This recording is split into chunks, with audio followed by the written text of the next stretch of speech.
Day. Let's go. Let's go. It is time for the Bills. What's going on, everybody? We got big game Falcons Bills. Bills are a loss away from being at second in the division, a win away from standing tall at first in the division. This is going to be a very, very interesting game. The Falcons have had their highs, they've had their lows. They are a team that has lost 30-0 to the Panthers, but they've also shown a lot of offensive promise. Drake London, Kyle Pitts being the two catalysts on offense. How's it going, guys? Sawyer, Jason, Victor, how we doing tonight? Let me know how the audio sounds. Was at the Sabres game today, so we didn't stream it, but there will be a vlog from it, so keep an eye on for that. We will be live Wednesday for the Sabres, so do not worry. But yeah, they don't look great. Yeah, Sawyer, they do not look great at all. But we got to salvage the day with a Bills win, and that's what we're going to try to do today. The Bills in their all whites, the throwback uniforms looking good. The Falcons also wearing their throwback, should be a elite jersey matchup. Jordan Phillips and Jordan Poyer have been elevated from the practice squad. Both guys are, former Bills. We know what to expect from them. Jordan Phillips, a little more so than Jordan Poyer. We don't know what to expect from Jordan Poyer in a sense where what level is he at? Is he going to be the same Jordan Poyer we've seen in years prior? Or is he going to look like Dolphins Jordan Poyer, where he's a little bit too slow and a little bit out of place? That is to be determined, but he's in a very familiar defense.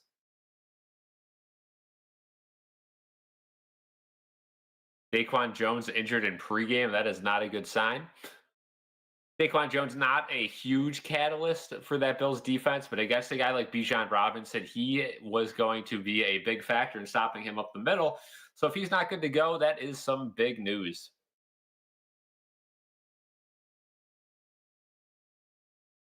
Give me some predictions in the chat right now. Who do you guys have winning this game, and who do you guys have scoring the Bills' first touchdown? Keep in mind, Dalton Kincaid is out today, as well as Curtis Samuel. So those are two pretty big losses for the Bills, but that also opens up a window for guys like Elijah Moore and Dawson Knox.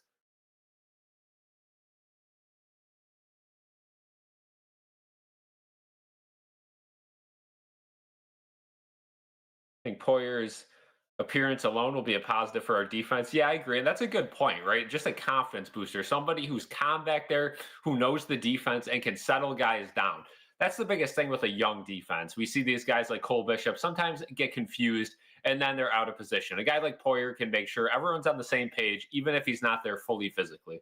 So good point there, Victor. They're just doing their player intros now. I think kickoff's at like 7:15, so we're getting very close. But the Falcons are announcing their offensive guys one by one onto the field.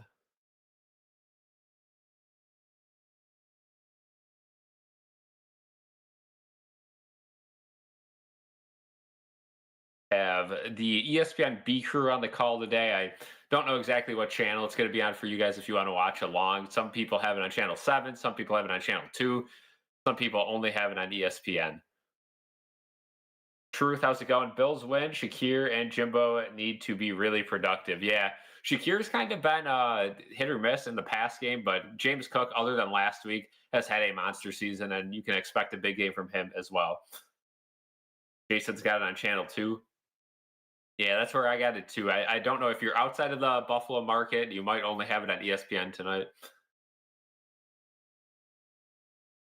It should be a very interesting game. I know the Bills have had an extra day, obviously, to prepare for this game. We'll see if they have any fun tricks up their sleeve or if they just run a basic Bills game where you get the same 4 or 5 offensive sets, and then on defense, you have your basic cover 3 and zone coverage Sean McDermott defense. We'll see if they throw any wrenches into that, do any stunts or anything interesting, because I don't want to say this is a must win for the Bills, but you need a strong bounce back performance after a pretty rough loss to the Patriots last week, especially giving them the one up in the division right now. You cannot afford to let them tie you up. And then all of a sudden with their schedule, they could, they're probably not going to, but they could run the table the rest of the season, as crazy as that sounds. That is how Mickey Mouse their schedule is. And our schedule is not particularly any harder. It's just, we've already played some of our easy teams. So we have a little bit of a stretch, right? We got the Chiefs coming up.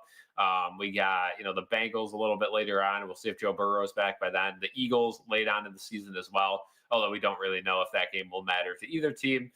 But whole lot of season to be played, and right now you got to beat the teams that you're better than.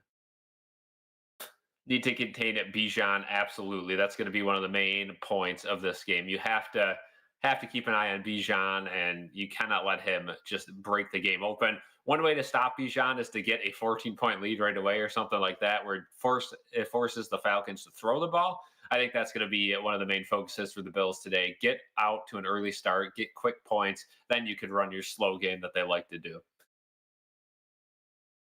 Why were we still holding out on Gabe Davis is disappointing. Would have been a perfect game to have him. So yeah, there's been some rumors that Gabe Davis is still recovering from that injury he suffered last season. So if that's the case, then he's not available, and he probably won't be available till later in the season. So at this point, since they didn't call him up yet, I would assume that he's just not available, because the way the receivers have been playing, I think he would be in if he was healthy. So I'm going to assume he's not ready to go just yet. Not a must win. This one, more embarrassing if Atlanta loses at home as the underdog. Bills do struggle on the road. That's a good point. But again, Atlanta lost to the Panthers 30-0 this season. So you have to be able to find their weaknesses somewhere. And you can't get on a losing streak if you're the Bills. 2 games in a row, that's going to be tough. You don't want to go into the bye week 0-2 as well. So that would be a bad loss. If you could win right before the bye week, you have a nice week off. Hopefully, no one gets injured, and then you come back and face the Panthers, who might be a little bit better than we thought.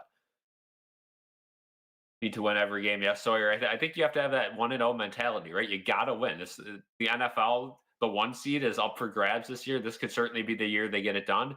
You have to be able to beat these teams that are weaker than you and that you're favored in. Gabe's still on the injured list. Yeah, and I think when he is physically ready, he will be promoted to the practice squad and then probably elevated to the main roster at some point. Unless our receivers can prove they can get open. Those are all we got. Yeah. Again, we'll talk about the Sabres more on Wednesday if you guys want to join the stream then. Hopefully the Sabres can pick up their first win. Dealing with a lot of injuries. I don't want to overreact just yet to this season because it seems like they're playing with a 50% team. But yeah, certainly have not looked good. Was at 2 of the 3 games so far. So I agree with you guys. They don't look good. Completely stopped following the NFL. Don't know what's happening outside the Bills. College football is just better. I somewhat agree with that. College football is definitely more unpredictable. College football has some better storylines sometimes, and there's more football to watch. But I mean, nothing's quite like the NFL in the sense where the Super Bowl is just 10 times bigger than the college football championship, especially up north here. If you go down south, maybe it's a little bit different with the SEC schools, but yeah, whether you say the NFL or college is better, I think it's justifiable either way. The only reason I would argue NFL is because we have the Bills, and we don't really have a college team near us that is all that followable. Again, if you're a Syracuse fan or something like that, you kind of have to root for a bowl game each year. You can't really go for the championship. So unless you're in a city or state that has a team that's always a factor in the college football playoff, it is hard to value it over the NFL. Whereas the NFL, you never know. You always have a chance. Sean McDermott wearing glasses on the sidelines. That's a new look for him. Ray Davis has been a disappointment, 100%. Yeah, college regular season is better. I mean, I don't know if I necessarily disagree with that. I think they're pretty even. It depends. Again, it depends where your priorities land. Are you somebody who is all in on an NFL team, or are you somebody that has like 4 college teams that you can watch? Because the more the merrier if you have more teams to watch in college.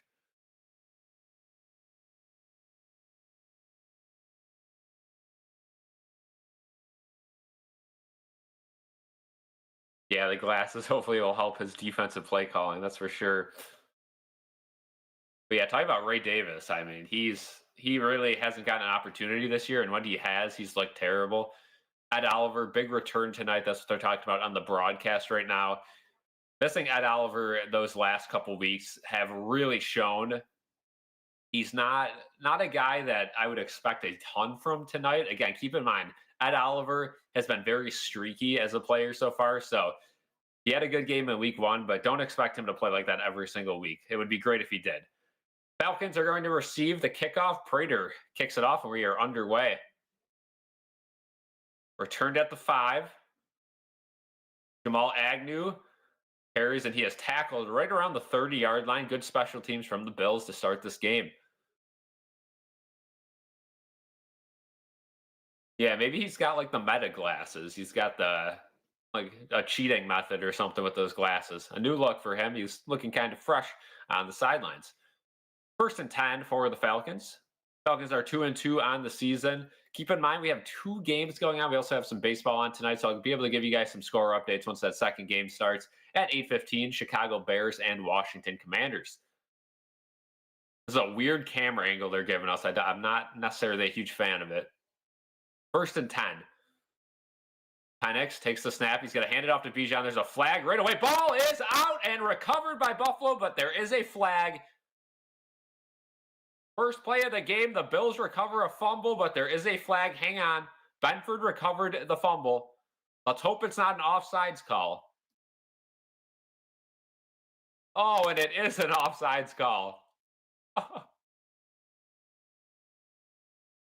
Sean Smith calls offsides. That's a free 5 yards, 1st and 5 upcoming. Negates a turnover. It was definitely out. It would have been a fumble. Oh, my.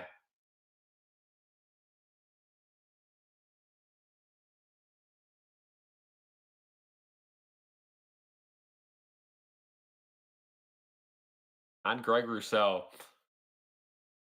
How do you line up offsides on the first play of the game? Well, 1st and 5 now for the Falcons. Yeah, that's unreal. Penix, he's going to throw it this time. Again, a lefty quarterback. Different look for this Bills defense. Throws it wide open is Drake London all the way to the Bills 40.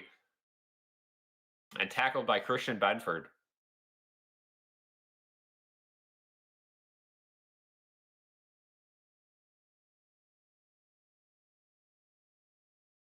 Not a great start for this Bills defense. After a week where they had so many penalties, they started off with an offsides penalty that negates a fumble. Kyle Pitts in motion on 1st and 10. Going to be a handoff to Bijan. He's going to get tackled by Joey Bosa for a gain of 2. Good job by Bosa to come down from the opposite side of the line and take down Bijan. Yeah, maybe Rousseau needs some glasses. Great start.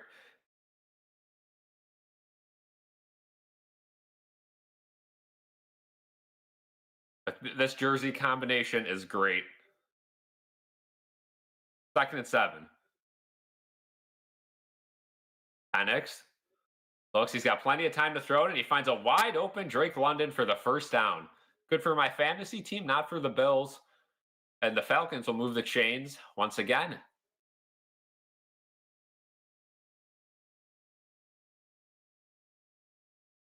Be sure to hit the like button, guys, and subscribe if you are new. It's going to be a long one tonight. Probably a high-scoring game if I had to assume.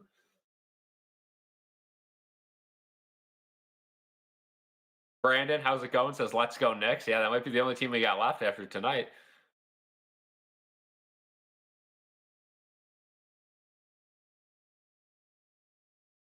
Hand off to Bijan on 1st and 10. Going to be around a 7-yard carry. Oh, 2nd and 3 upcoming for the Falcons offense. Methodically moving the ball downfield. Couple of chunk plays.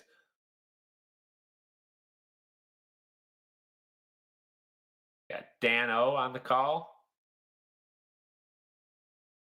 The Bills defense continues to disappoint. Let's see if they can force a field goal. You would hate to start with a touchdown drive, but you never know.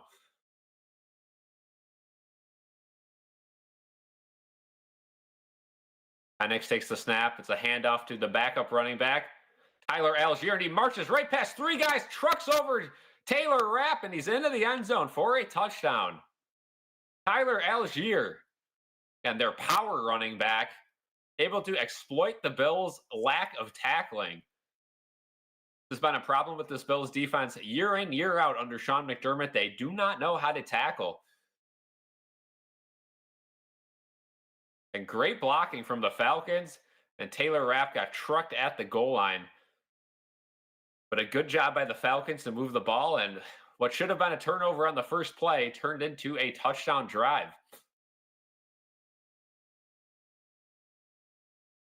Romo with the extra point up and good. And it is quickly 7-0.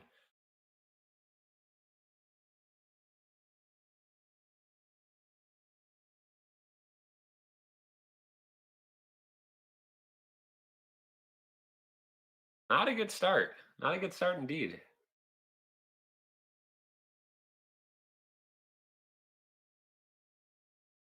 I mean, I don't know. We continue to see the same thing from this Bills defense. They show zero pressure and they play zone coverage and leave zones open.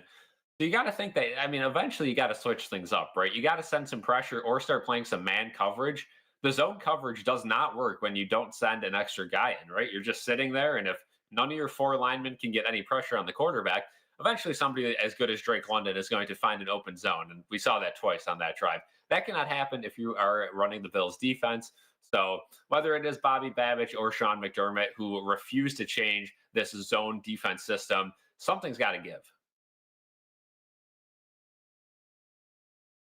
Need 15 from Algier to win fantasy. Well, that just got you what, 7 points? Tough start for the Bills, but we'll see if the offense can bounce back and get that 7 right back.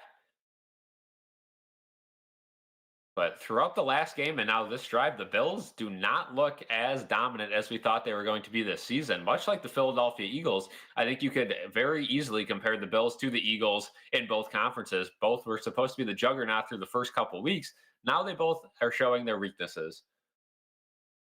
Elijah, how's it going? You got to come back? Okay, I respect it.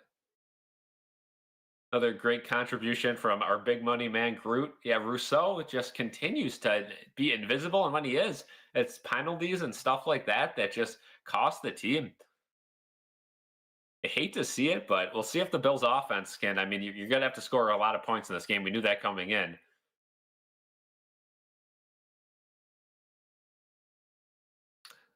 Seattle Mariners are up 7-3 on the Blue Jays. Looks like they're going to take a 2-0 lead in that series. Again, the other NFL game doesn't start till 8:15.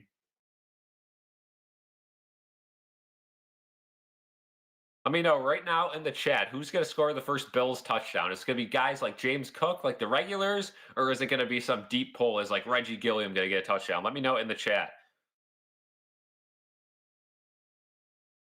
Always does things the hard way. The team cannot tackle. It's been an issue for many seasons. Yeah, as long as I can remember, the Sean McDermott era has been known for missed tackles and arm tackles. This has been a problem for a long time, and some of the guys are the same, and some of the guys are new, and it seems to be somewhat of a coaching problem. Codrington, who's back into this lineup, returns the ball to around the 27. Not a great return. You guys know I'm not the biggest Brandon Codrington fan. He gets another chance tonight with Curtis Samuel out. Not off to a great start. 1st and 10 for the Bills. Josh Allen onto the field for the first time. This is his first time playing at Mercedes-Benz Stadium. The only other stadium he has yet to play in is Levi Stadium in San Francisco. Just so happens the Super Bowl's there this year. Maybe he gets that done this year. Bad tackling and no adjustments. Yep. 1st and 10 for the Bills. Gilliam in motion. Cook is the running back. Going to be play action. Allen looking deep. He's taking a way deep ball, and it is caught by Josh Palmer all the way to the 28 of the Falcons.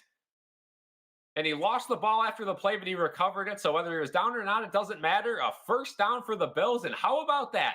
Using your quarterback's arm, something we have prayed for weeks and weeks. The Bills finally throw the ball downfield, and Josh Palmer was wide open. If it was a better throw by Allen, it would have been a touchdown. Allen severely underthrew him, but Palmer was wide open enough to kind of retreat back for the ball and make the catch. So at the 28 of Atlanta, the Bills offense already moving the ball quickly. Shaver's in motion. Now they'll do their handoff to Cook, and he gets tackled for a gain of 3. How about that? Good start for the offense.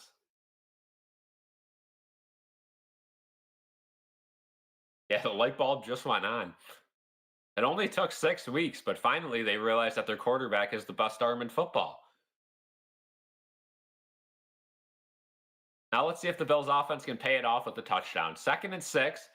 They ended up giving Cook 4 yards on that play. Got pushed a little bit after the play. They gave him that extra yard. Jackson Hawes in motion. They're going to fake the handoff to Cook. Allen has all day. He's going to scramble up the middle. He's going to take it himself. He's got the first down yardage and a little bit more. All the way to the 15-yard line. First down.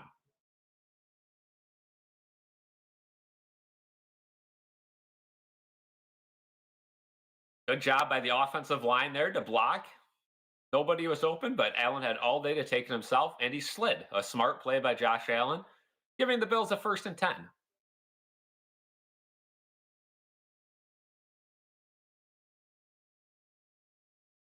From the 16. Single back formation, James Cook back there. Going to be a handoff to Cook. He makes one move.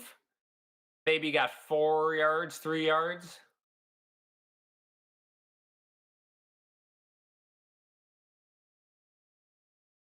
Minimal gain on first down.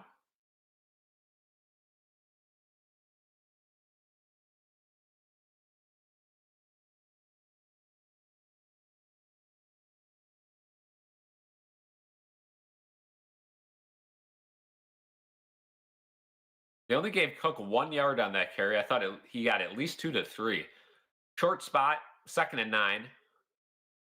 Allen, wide receiver screen to Shakir. He's got to bounce it outside. But there is a flag. It'll probably be a holding call. Of course, as always on these wide receiver screens, and it will be a holding call on the offense. That will back them up.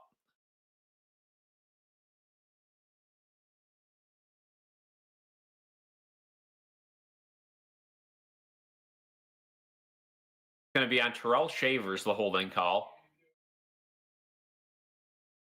So Terrell Shavers has been a massive disappointment so far. I kind of anticipated it. Like I said, he plays good against backups, but you really got to improve over him. You got to improve over him as the season goes on.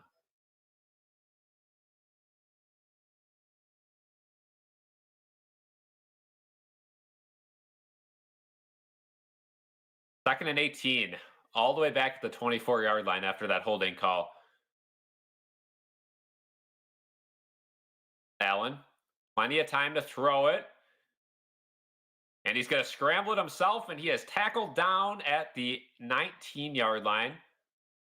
Gain of a few. Allen bounces right back up. No injuries there, which is good.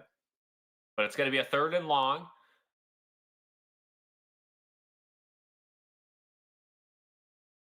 We'll see if the Bills can force one to the end zone or if they will just take their field goal at this point. 3rd and 13.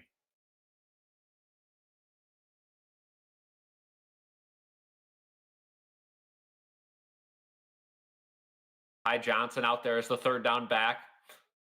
Shakir in motion down.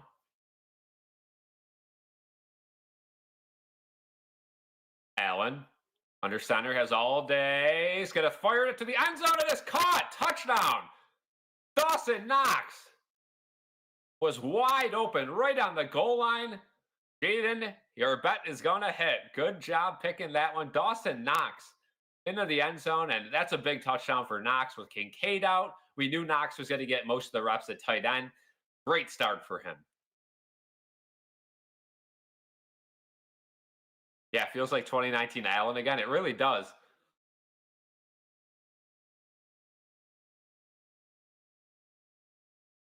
Extra point from Prater to tie the game. Snap, hold, kick up, and good. 7-7.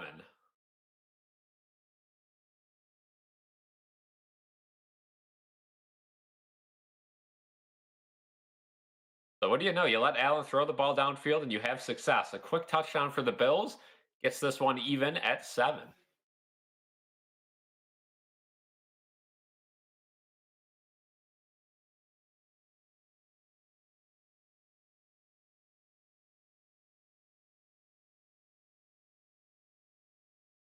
So the Bills only have 3 defensive tackles today after Daquan Jones's injury.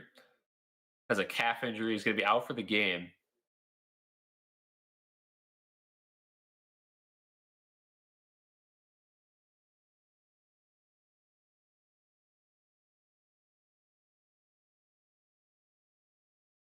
Big time drive for the Bills to get themselves right back in this game. Now the defense is going to have to make a stop.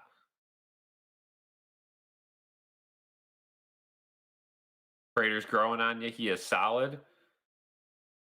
Yeah, definitely not a long-term guy because of his age, but I think there's no way unless he starts missing kicks routinely that you could let Tyler Bass back in this lineup right now. Prater has just been too good for this team. And you watch a guy like Harrison Butker last night, missing extra points, and he's been shaky. We see guys every week starting to miss extra points. Prater has been solid. He's been doing his job. He's been hitting the kicks he is supposed to kick. We know we're not going to be able to kick, 60 yarders with him, 55 yarders like some of these other kickers can do, but he is solid at his mid to short range. And if you're the Bills, you really shouldn't have to be kicking too many long field goals, so we will take it. Hoyt and Ogunjobi can't be back soon enough. Completely agree, and we will get them back after the bye week. So this will be the last game without those 2 guys. And I think a lot of people are putting a little bit too much weight on Hoyt and Ogunjobi. Keep in mind, neither of them are star players. Hoyt maybe can give you some pressure around the edge. Ogunjobi will certainly help with the run defense, but none of them are, Joey Bosa's or anything like that. I think I see a lot of people thinking, oh, they'll be saved when they come back. It's more bodies, it's more people to rotate in. It's better players from the guys who don't really see the field that are activated every month or every week. But at the end of the day, I think a lot of people are holding them to a higher standard than I think we'll see.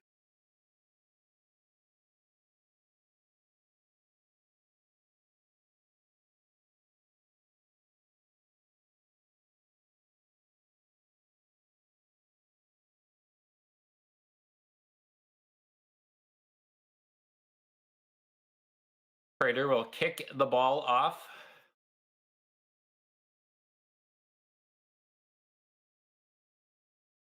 Agnew takes the return to the 10 to the 20. He is brought down. Joe Andreessen on the tackle. But there is a flag. See if they got a hold on this return.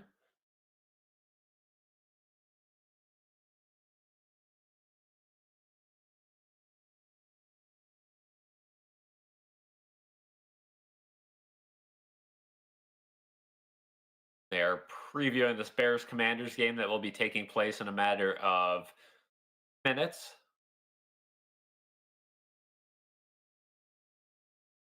Hoyt is a solid player. Oof. And they called a personal foul call on Sam Franklin of the Bills. That's not a good look. So that moves the ball all the way up to the 40-yard line. Another penalty for the Bills. Undisciplined football.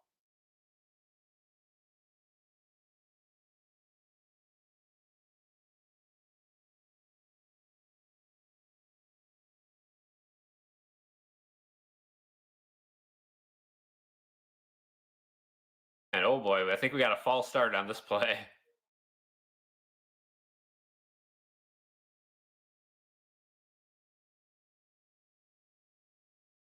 Called a false start on Matthews, the offensive lineman. So that will be a 1st and 15 now for the Falcons.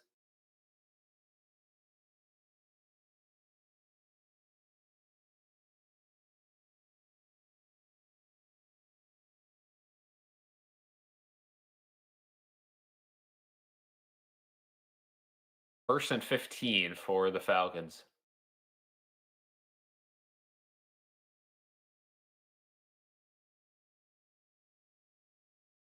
Bills show pressure. They send one extra guy at Oliver in on pressure. Drake London catches the ball.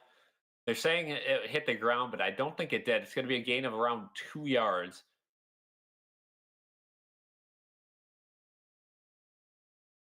Not a huge gain at all.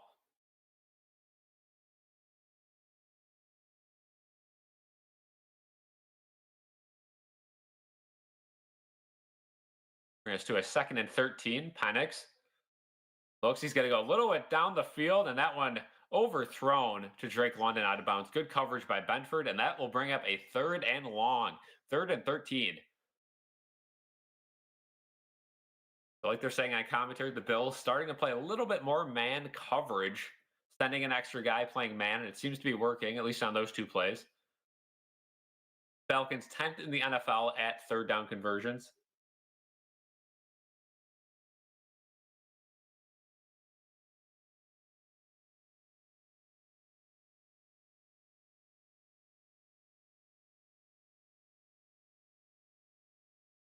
Third and 13.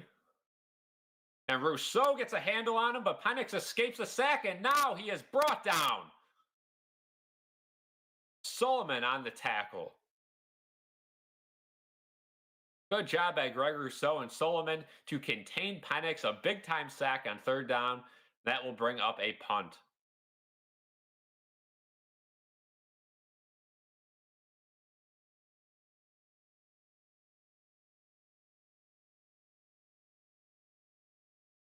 Fourth and 17, the Falcons will punt.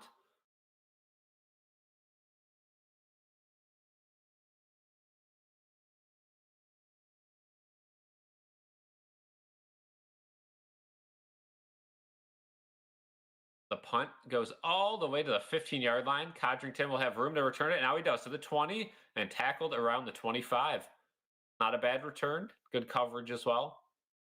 They're saying there's a lot of Bills fans in Atlanta, so that is cool. Again, a destination city, you could say. Anyone up in Buffalo maybe wanting to go down there for the weekend.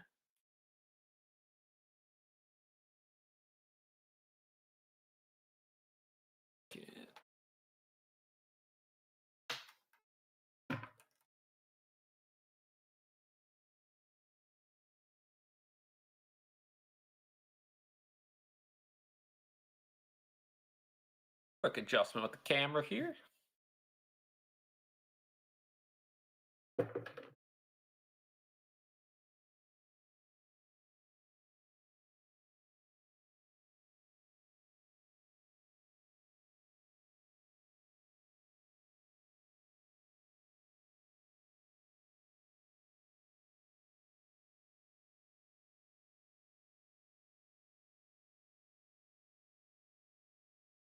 So good job by the Bills defense there. Now the offense will have to go down and get some more points.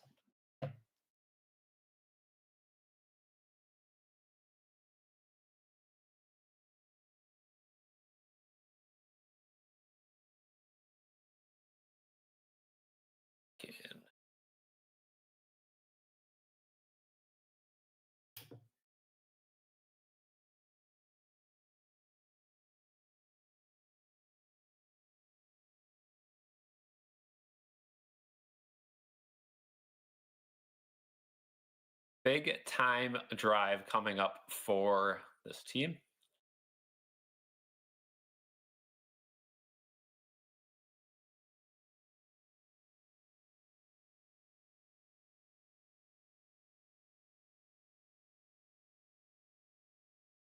The Bills offense will certainly have to come up big on this drive. It's going to be interesting to see what they can do. I think they got to continue with the deep balls. The deep balls will open up the run game a little bit more than it has.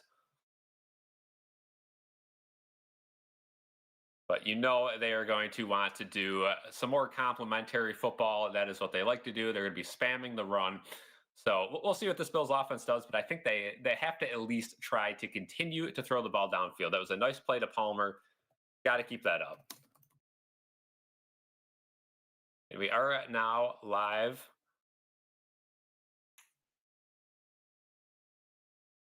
We are live on Instagram too. If you guys do not follow us on Instagram, be sure to follow us on Instagram. You guys can watch us live there as well. Pulling up both chats so I can see Instagram comments. We got some. Bills have the best offense. I mean, I agree. Can't make mistakes. The penalties have been terrible. Defense is worrying you right now. I agree with that. Defense has not been the greatest. First play of this drive, Allen. He's play faking it, going downfield, and what a great defensive play. Knox was wide open, but a hand deflected that one away. A great defensive play. That'll bring up 2nd and 10.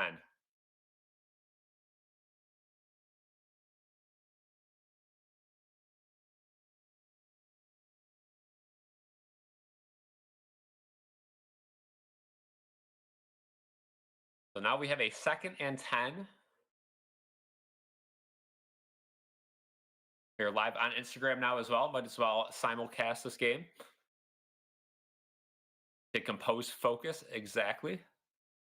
2nd and 10 is going to be a design quarterback run. Allen moves out of the way of 2, and he's brought down right at the line of scrimmage. Going to be a gain of none.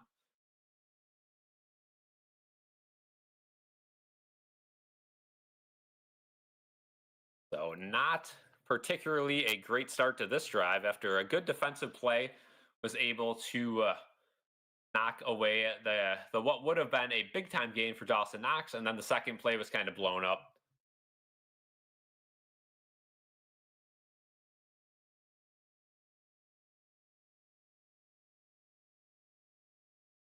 Third and 10 for the Bills. Ty Johnson in there at running back. He's going to try to block, but they bring too much pressure, and it's thrown. Oh, my goodness, did Shakir get that? They say it's a catch. We'll have to take a look at the replay. That was absolutely incredible. Allen just heaved it up towards the sidelines, and they're running quick. They want to make sure they get a playoff before they review this. What a play. And there's the challenge flag on the field before they could snap it. Oh, boy. We'll have to take a look here.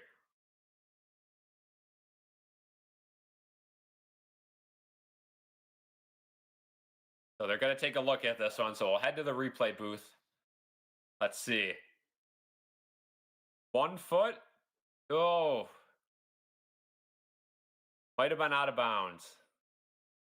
1 foot. Yeah, definitely out of bounds. So that'll come back as an incompletion. Unfortunate, but that is going to be the case.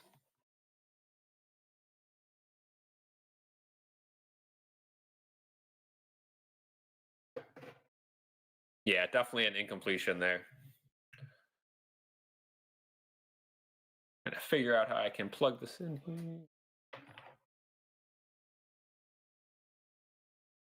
Real quick.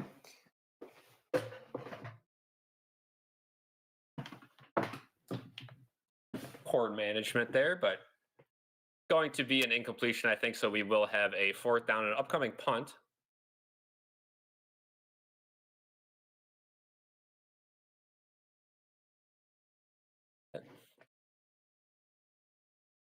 We will be back live on Instagram a little bit later for this game, but we'll go back to YouTube.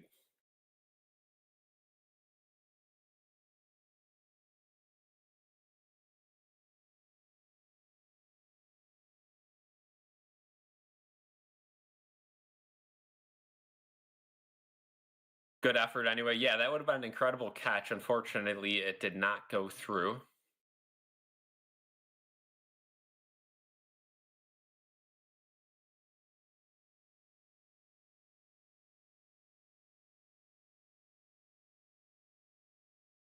It was close to being.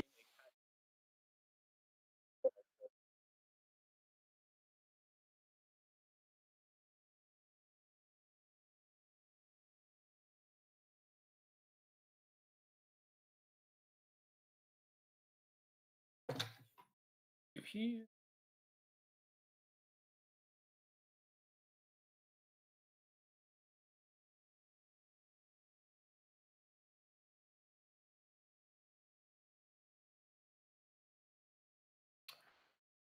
So looking like it's going to be a 3 and out when we come back from break.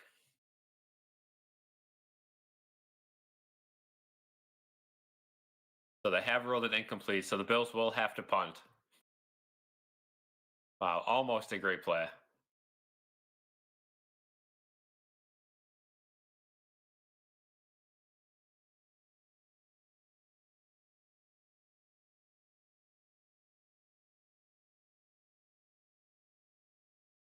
4th and 10, going to be a punt.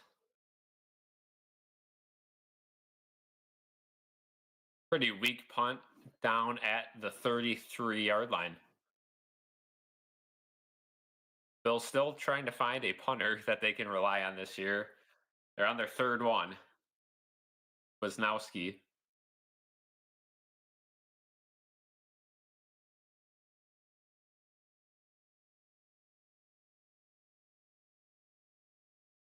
Showing off the College Football Hall of Fame that's in Atlanta. That would be a cool place to visit. But Falcons in solid field position, 1st and 10.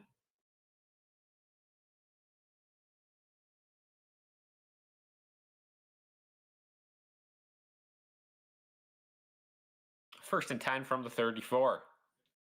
London in motion. Penix snaps. He's going to hand it off to Algier.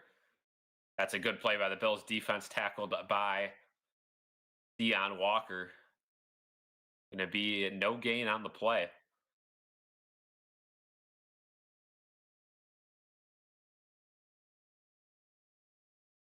Good start for the Bills defense on this drive.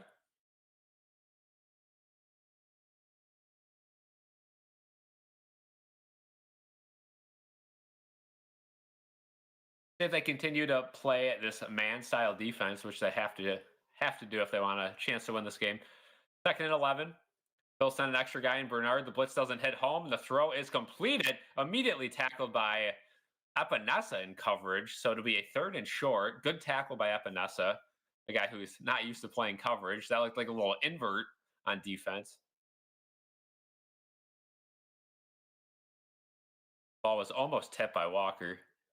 Somehow Bijan was able to hang on to that. 3rd and 3.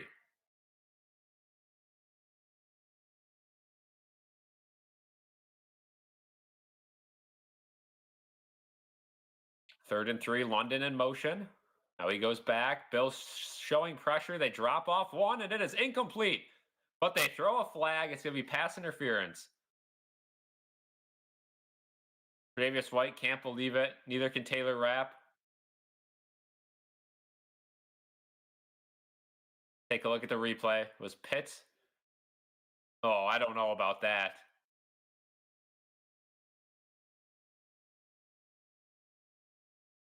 They call pass interference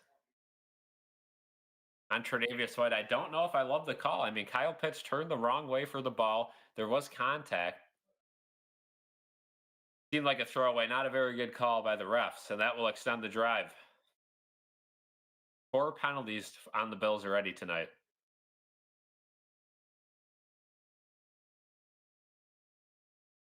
Yeah, something to monitor, these flags against the Bills these last 2 weeks. Now we have a pre-snap flag. See what this one's all about. It's going to be a false start, so they'll get 5 yards back, and you could say that evens up the flags, but it would have been the end of the drive if not for the last pass interference call. That one will set the Falcons a little bit back, but not quite equals. NFL refs are a huge issue with the league. Yeah, it's just the consistency, right? It's easy to see in slow motion, I get, but Penix hands it off to Bijan, and he's got a window. Gets 7 yards on that one up the middle. Set up 2nd and moderate.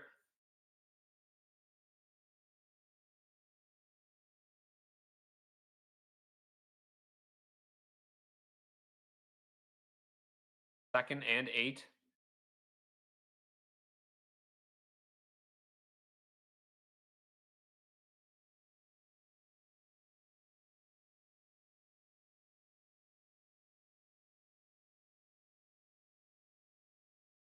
Second and 8.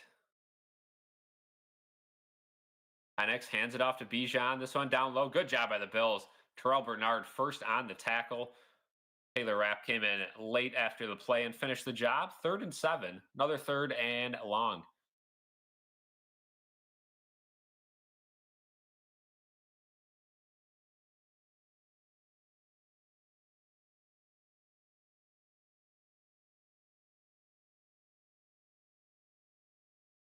Big play for this Bills defense. Can they get off the field right at midfield? 3rd and 7. London in motion again. Penix takes the snap. Looks, he's going to throw it to the middle of the field. Wide open is Drake London. Tackled by Cole Bishop around the 30-yard line. First down, Falcons.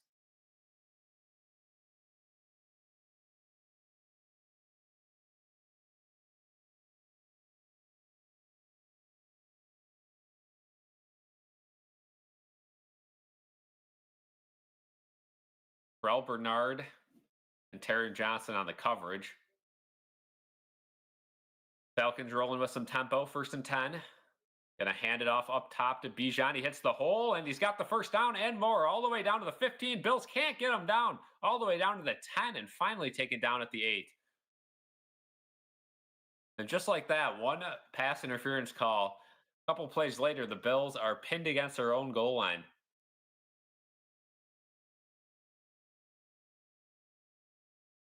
Bijan Robinson able to make a few guys miss. Tackling still a problem for this Bills defense.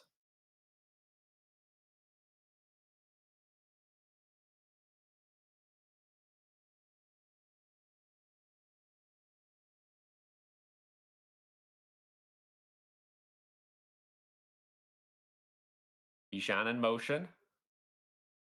Penix gets the snap, hands it off to Bijan. This time he's got nowhere to go, and the Bills get him down right at the line of scrimmage. Good contain from the Bills defensive line.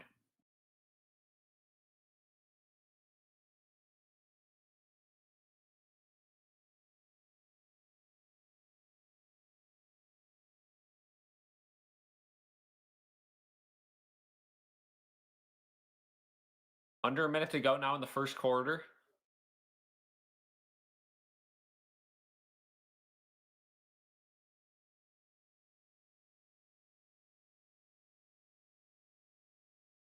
Second and goal from the 9.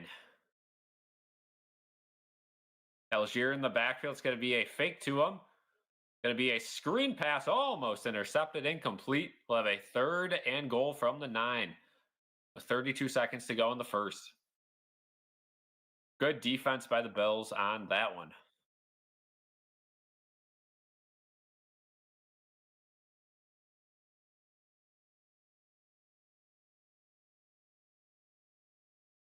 Defense is painful to watch. Yeah, it's not been great.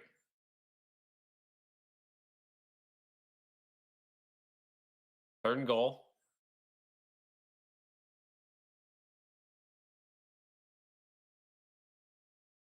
Bills defensive line looks in disarray.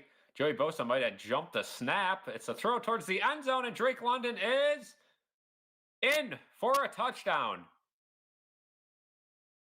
Drake London catches the ball, extends it right at the goal line. They might want to take a second look at that to see if the ball crossed the lane. Certainly a catch. Called the touchdown on the field. And yep, definitely across the line.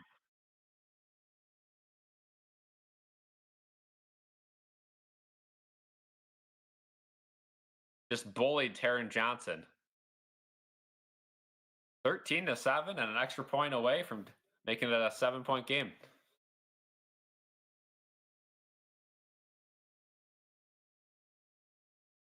Extra point up and good. 14-7.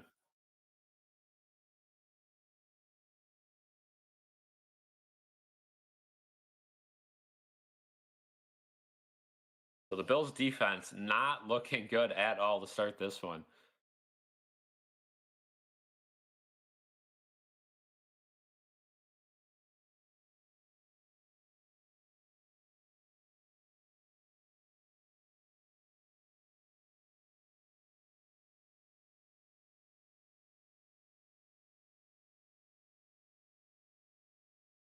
Yeah, the refs are definitely something to monitor in this one. Have certainly favored the Falcons.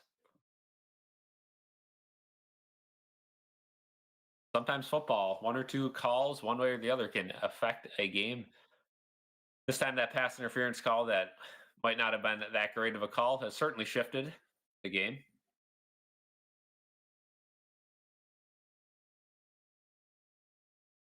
Bills offense going to have to bounce back after a 3-and-out last drive.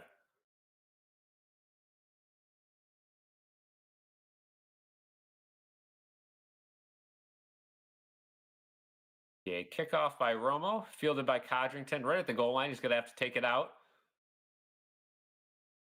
Makes a few guys miss, but he is smacked at the 25 and down. And Codrington has yet to have really a good return all year. I think he had one decent one first week of the season. Since then, nothing.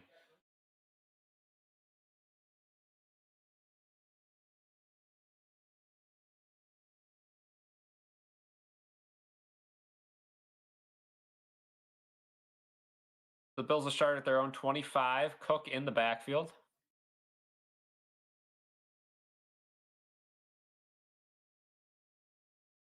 Elijah Moore in motion. It's a handoff to Cook, and that one's stuffed. Goes nowhere. So this one-dimensional offense will continue after it appeared they decided to change that first drive. They go right back to their same old run on first down, and that will end the first quarter. 14-7 Falcons. End of the first.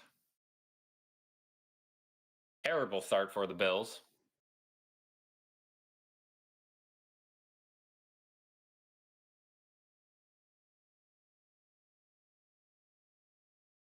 Not a good start for the Bills. They have to start throwing the ball downfield more. It worked once. I'd try it again.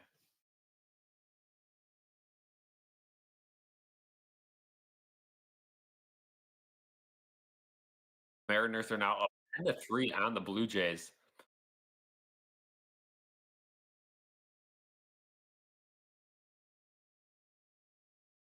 Tackle of Atlanta clearly jumped. Yeah, not getting the calls today, but that could change.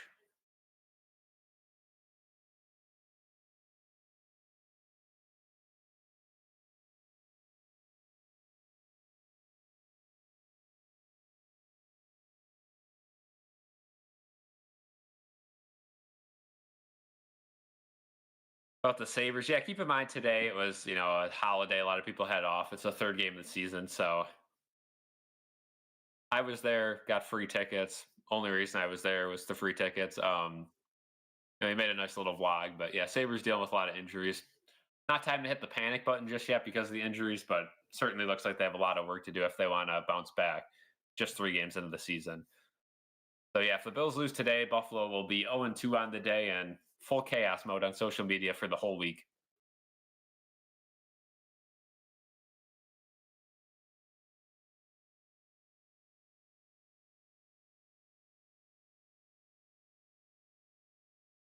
Has been a rough start for this Bills team. The defense continues to look clueless. The offense still not running the offense I'd like to see with Josh Allen as quarterback. You got to start throwing the ball down the field more. And if you can't, that really reflects the wide receivers on your team. And I know there was that whole controversy where everyone said the Bills need receivers, and Bean stood tall on business, said, "No, we don't. I know what I'm doing." Not looking too good right now, but hopefully that can change.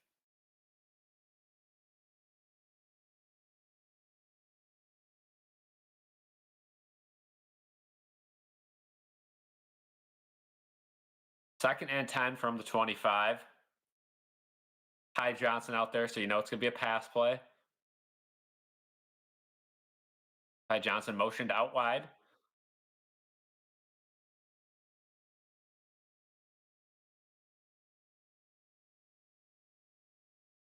Allen, all day to throw. It's a deep throw, and it is dropped in the direction of Coleman. Good coverage downfield near the sideline. 3rd and 10. And those are the throws they kind of have reserved for Coleman the entire season. That's the only throws they give him, the sideline jump balls, and caught a couple of them, but not enough. Tough catch to make, but that seems to be his role. And if he's not going to be able to make those catches, you got to bring in somebody else for those catches.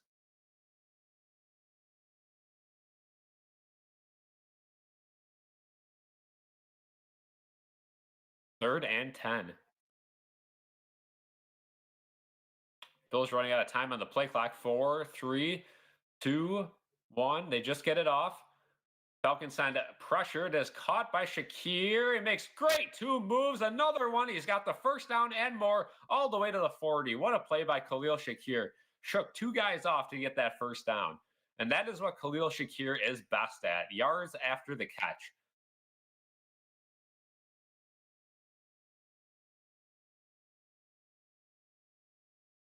Uh, Nice, nice juke right, and then cut back left to cross the 40 for the first down. A very nice play by Khalil Shakir.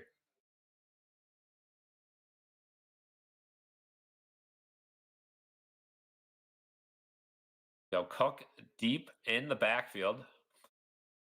Bills kind of bunched up. They do a little play action. Allen rolls out. He's going to go towards the middle of the field. What a throw to Palmer, and he's got it. At the 45, there is a flag, and Palmer looks injured. That is not good at all. Palmer looks really injured. Hopefully it's a cramp, but it looks like his hamstring or something.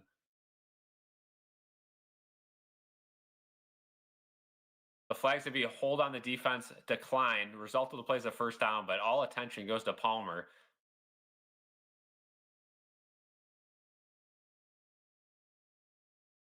Palmer down on the ground in pain, immediately reached for the back of his leg. You got to hope it's some sort of cramp. It looked like he got twisted going down. Could be something minor, could be something major. That's not what you want to see. A team already depleted at receiver.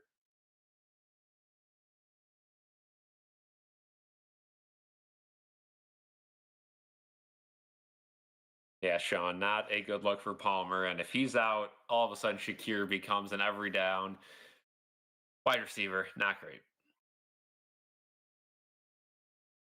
Need to get the run going at some point, but they seem to be blitzing every down. Yeah, I think you just got to keep throwing it at this point. The throw will open up the run.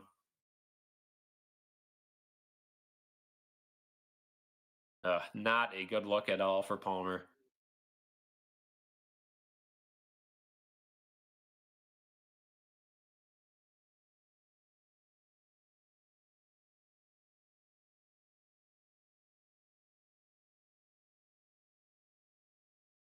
So many injuries. The Buffalo teams getting injured this year.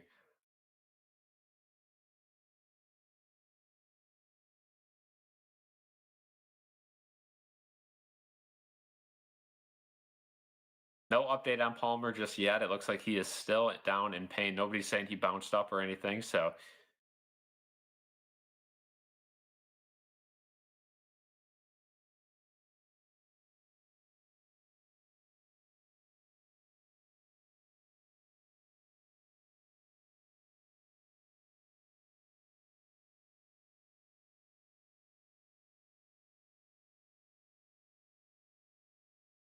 they said Palmer able to walk off under his own power, but clearly in a lot of pain.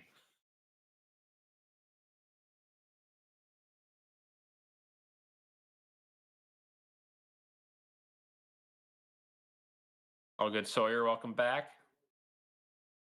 Yeah, the misery known as Buffalo sports.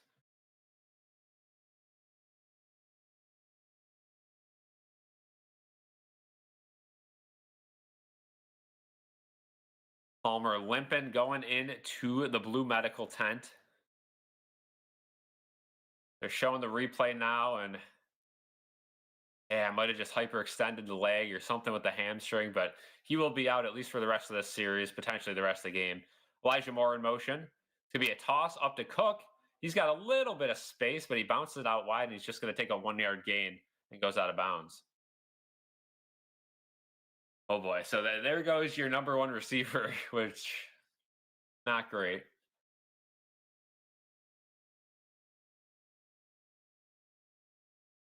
Now it's time to. I don't know. I don't know what you got left.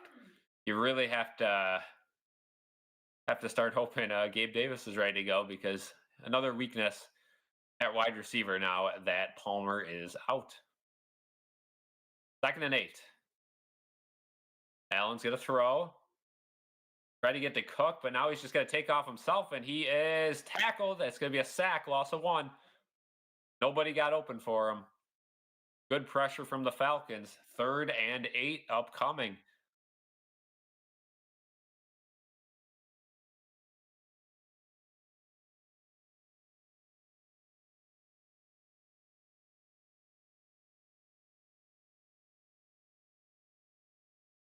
Oh, and now it looks like McGovern is down hurt. Oh boy.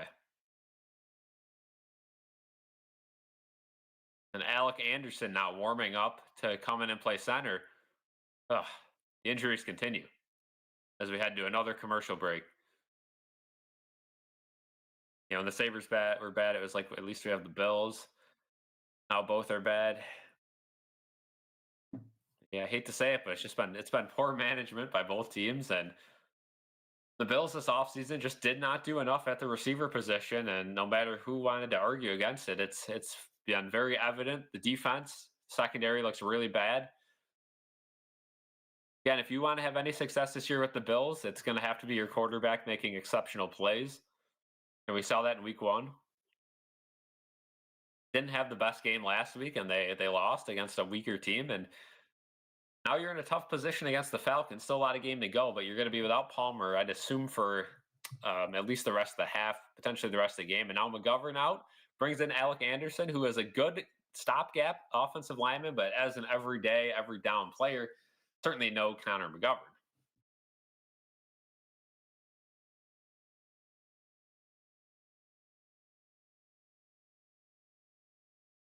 Back-to-back losses going into the bye would be pretty tough, but keep in mind any injuries. We do have the bye next week.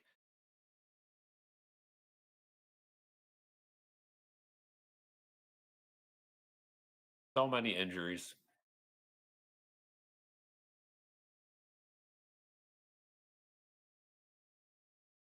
Yeah, Allen's certainly going to have to try to do it himself, much like Rasmus Dahlin. And you know, when somebody tries to do it themselves and puts more pressure on themselves, they start playing worse. And that certainly could happen if he tries to force stuff downfield.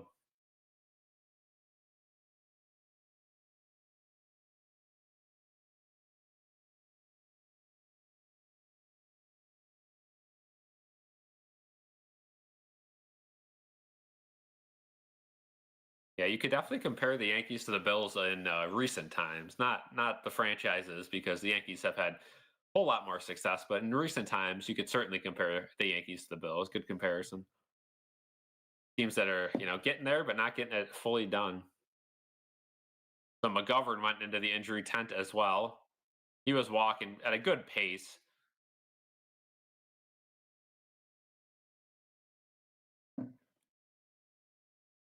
Yeah, it looked like he just kind of got tied up. So hopefully he's okay. Palmer now getting wrapped up. His ankle's getting wrapped up.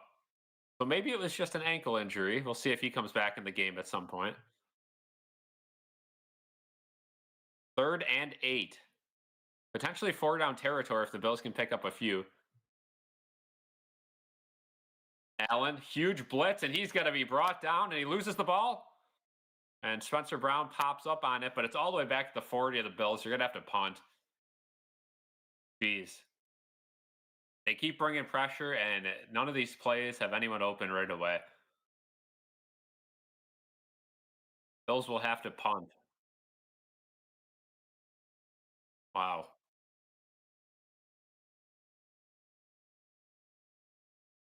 Allen taking a lot of hits in this game.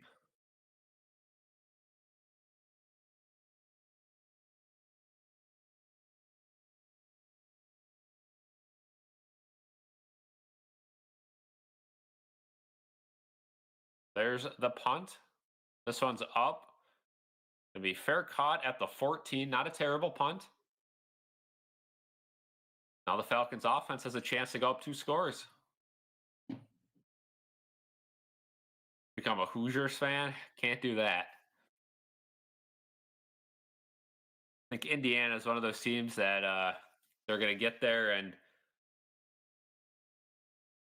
not have a big time playoff again. Now Allen is shaking his arm. Yeah, again, you just can't take that hit though. I mean, he couple times now these last few weeks he's sensed pressure and he's gone the wrong way and it's just taken the contact instead of getting rid of the ball.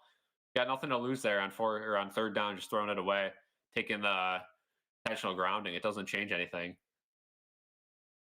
There's a flag on this play. It's going to be an offsides. There's a sack by Bosa, but it's going to be offsides. It's not going to matter. The Bills another penalty.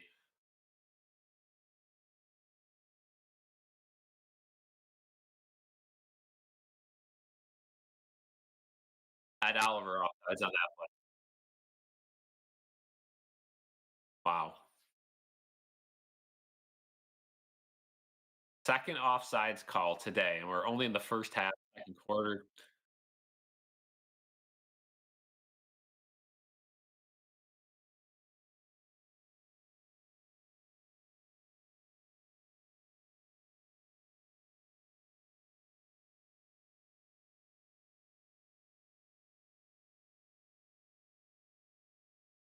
Now first and 5, hand off to Bijan, and he's loose for the first down and a whole lot more all the way down the sideline. Cole Bishop can't bring him down. Bijan all the way down the sidelines, touchdown. Bijan Robinson, an 81-yard run. Cole Bishop, another missed tackle. Wow, the Falcons going to take a 14-point lead. Wow, this defense is beyond cooked. I think it's time for Poyer.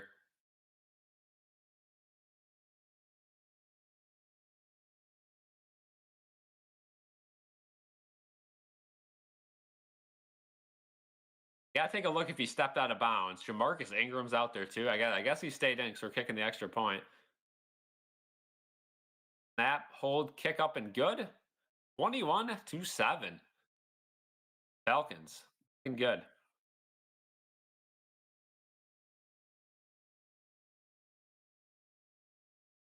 Oh, Cole Bishop. What a weak attempt at a tackle. Again, right along the sidelines there, Cole Bishop's got to angle himself better, at least get him out of bounds, right? You don't got to bring him down. Just got to get him out of bounds. And he goes for the shoestring tackle and just slipped off. Just an absolute terrible job by the Bills defense. And here we go again.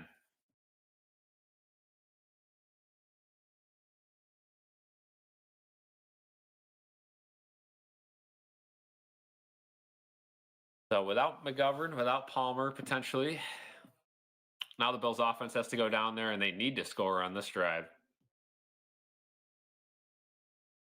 And it all starts on this Bills try to play this complementary style football. They try to get the run involved as much as the pass, and the pass was working, and they stopped. They set themselves back, and now on obvious passing downs, the Falcons are just sending all out blitzes, and nobody is getting open.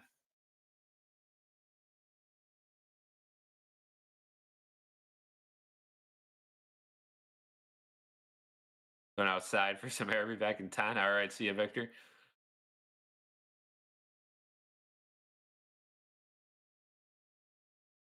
Not a good showing at all from this Bills team.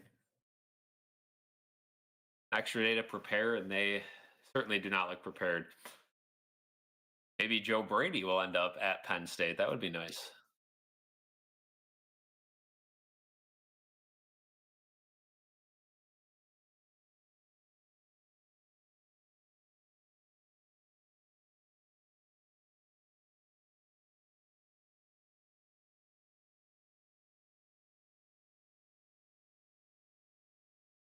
First season in years for Sabres and Bills.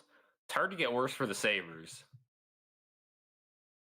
But yeah, the Bills, their schedule isn't the worst, so I don't know. They'll be fine, but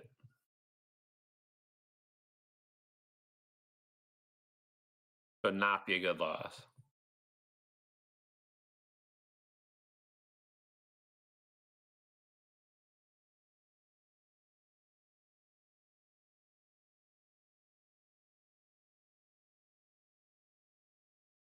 So we're back. Bijan Robinson destroying the Bills.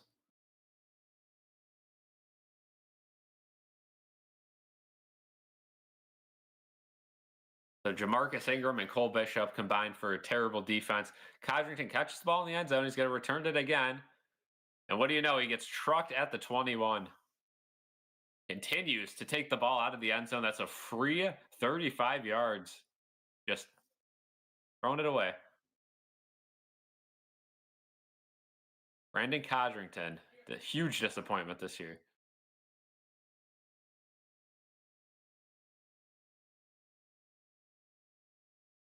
So here we go. Need some better offense now. We knew it was going to be a high scoring game. It's Falcons defense. You can score points on them. Bills have failed to do so so far. And now first and 10, it's way bunched up. Let's see if are they going to try to run it here? Paused in motion, looks like a massive run formation, and it is. Cook finds a hole, gets around 5 to 6 yards. Not a bad first play. Still way too much time in this game to panic. You still have the entire playbook. Bills Patriots hangover. Yeah, they certainly could be mad. We get destroyed by Atlanta. No opponent is easy. I mean, Atlanta is not a bad team, right? When they're at full health and full cylinders, they have some dangerous pieces on offense. Allen takes the snap, hands it off to Cook, and Cook is gone all the way to the 43. Two good plays in a row by Cook, and the Bills' offense is in business.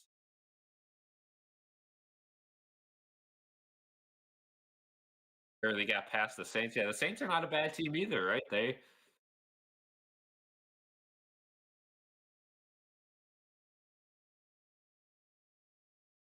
Palmer on the sideline testing out the ankle. Connor McGovern is back in the game, so good signs for both. Gilliam in motion. It's going to be another handoff to Cook. This time he's got a little bit of space, gain of 2. Watts on the tackle. And this is my biggest gripe with the Bills' offense is they run the same couple plays, but they just run them until they stop working, right? Like it's so obvious you're going to run the ball. You're in the same formation, and they just continue to do the same thing. You would have loved to see a play action there.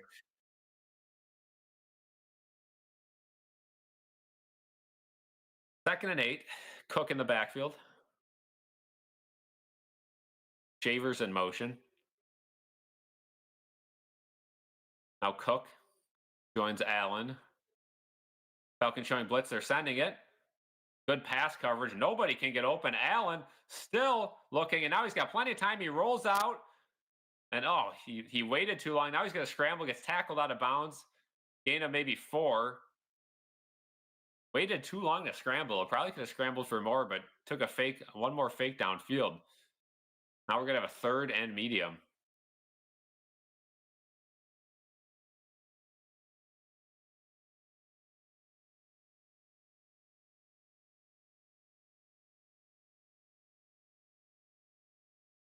Third down and 3. See if the Bills run it and try to, maybe make this a 4-down territory situation. Right around midfield. Ty Johnson in the backfield. Shakir out wide. Bills throws it over the middle. That Shavers wide open and throws into the ground. Bad throw by Allen. Now it's 4th and 3, and I think the Bills are going to punt.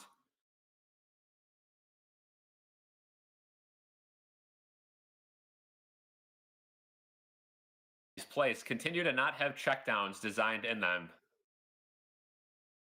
Really just been a mockery so far, this Bills offense that Joe Brady has put together.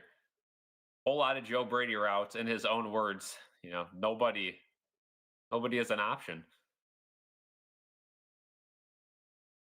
The Bills are going to punt it. Let's see if this punter can pin them deep. Kick is up, and it is going to bounce high, and good job by the Bills' special teams. Good bounce. That's going to be downed at the 5. Good job by Franklin to alley-oop that one from the end zone out. So now if you're the Bills defense, you absolutely have to stop them down at the 5 and get some good field position for next drive. Yeah, the play calling is just garbage. I mean, this is a continuation of the end of last year. Looks like the Mariners are for sure going to beat the Blue Jays. Chicago marching down on the Commanders. Still 0-0 there.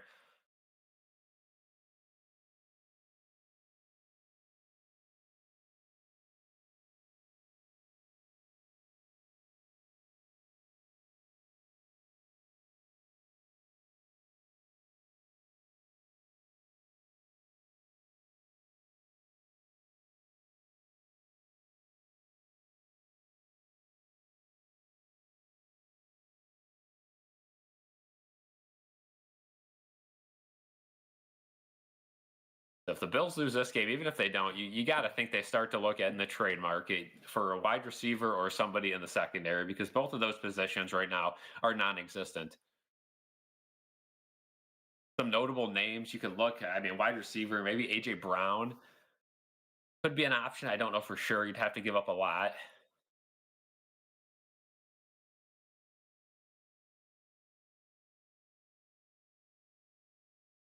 I don't know. I don't know what the answer is. It's just this team was poorly put together this year.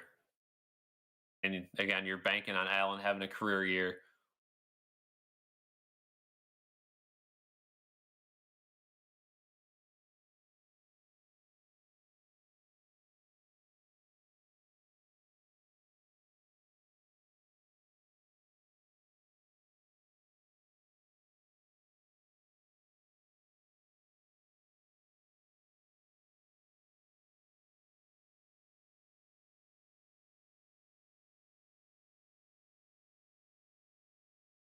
All right.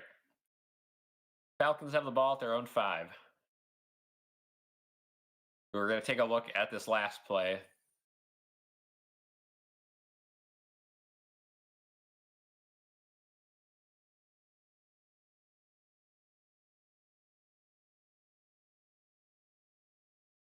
And Shavers just didn't look back at the quarterback. I mean, Allen still should have hit him, but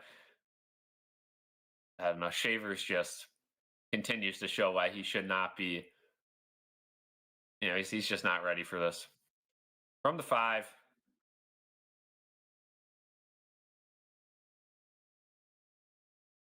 Falcons going to be a handoff to Bijan, gain a 3 up the middle.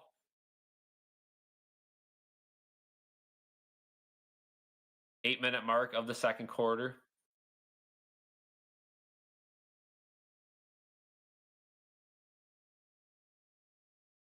Yeah, definitely need a spark, some sort of turnover. I mean, this game started with that fumble that was called back on offsides, and that was really a tone setter. Continued dumb penalties. 2nd and 7.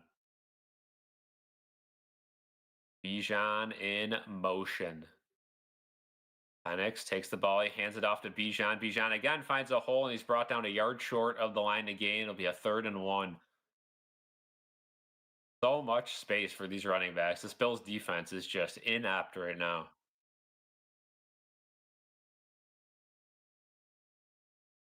And if you're the Falcons, this is not what the Bills want to do whatsoever. Now you can kind of just bleed the clock down and slowly, methodically get your 4 yards, 5 yards of carry. And then if one of them breaks free, it does. But it's going to be tough to stop. 3rd and 1. Tyler Algier is in. Let's see if they try to go up the middle with him. Again, the power running back. Got to be a QB sneak to the tight end. And he was right on the line. I think they're going to give him the first down. It was close. But they do say first down.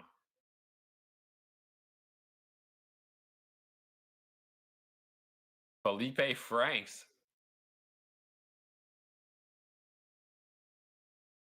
I think he's a former quarterback.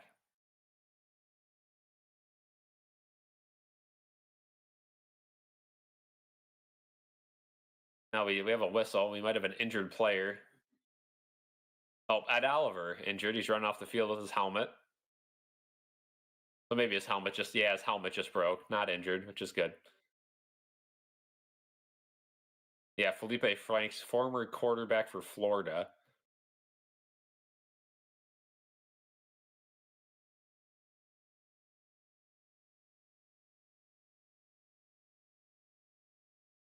And at Arkansas. 1st and 10. It's going to be play action. Penix has all day to throw it over the middle. Wide open is Drake London all the way to the 43-yard line. And this Bills defense just continues to leave guys wide open downfield. No pressure whatsoever.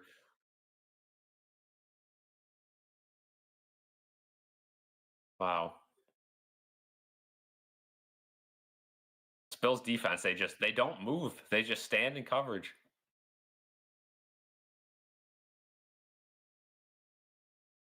First and 10. Faking it. Bosa gets through, but there's no pressure on the other side, and Penix is able to just take a free 7 yards on first down. And that he'll do. Second and 3, upcoming.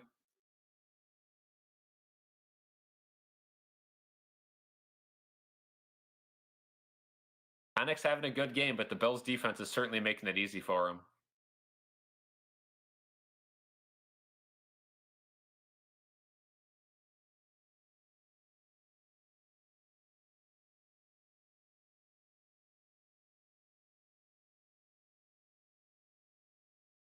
Second and 3.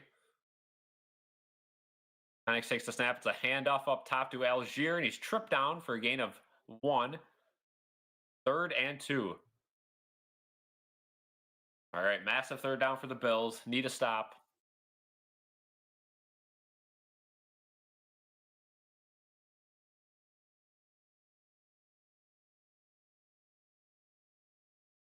A good tackle by Bernard. Third and 2. Keep in mind the Falcons got the ball first in this game, so if the Bills were able to get the ball back, they'd be able to try to bleed down the clock and double dip.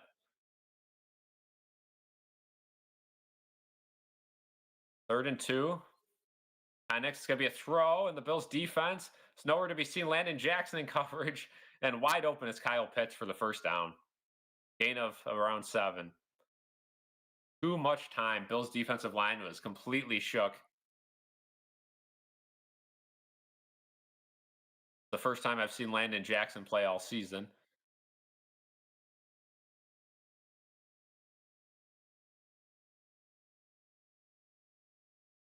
All the way at the Bills' 40. Falcons moving the ball downfield again.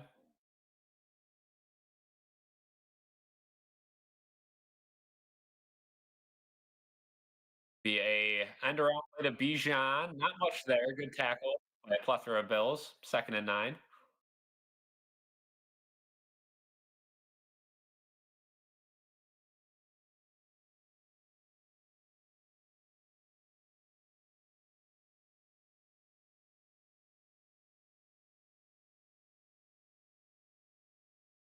Second and 9.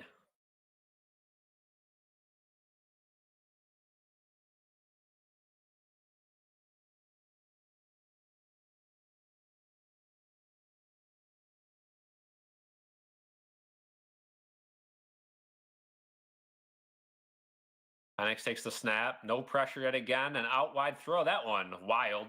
Incomplete. And here we go. A huge third down. Third and 9. A must stop for the Bills defense early in this game.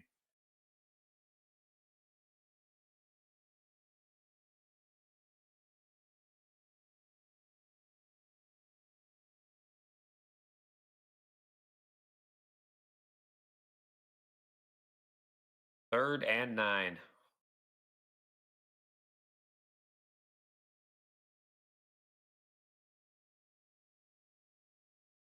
Right at the 39-yard line. London in motion. The Bills. No pressure again. Oh, it gets deflected and somehow still caught by Bijan. He's going to be 3 yards short of the line to gain, but somehow, some way that ball was completed. Good job by Rousseau to deflect that one. And now the Falcons might try to go for this. They don't have to snap it before the 2-minute warning, so they might try to do a hard count. How's it going, AI? Yeah, Buffalo team's not looking good today. And you can see Rousseau getting face masked on his way to the court. No call. Fourth and 3, they're going to attempt to go for this, but I don't think they're going to snap the ball before the 2-minute warning. And they don't. That'll be the 2-minute warning. So we'll see if they actually go for it. I would assume they try the field goal.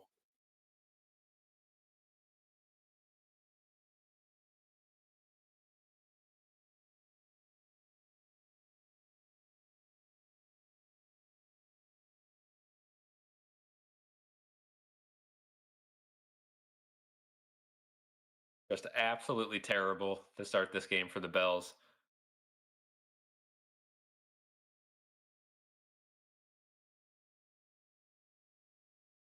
The lack of depth on this team.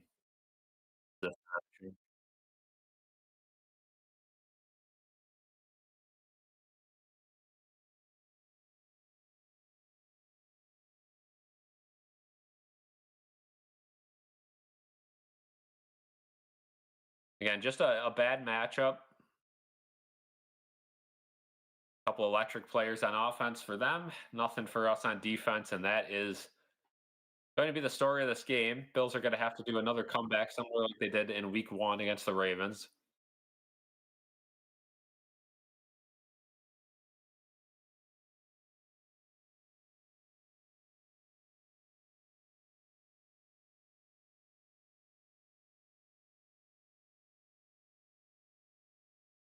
Going to need some sort of missed field goal or turnover to get this game back in your favor. The offense really should not be struggling as much as they are right now. I mean, this is a team that lost 30-0 to the Panthers.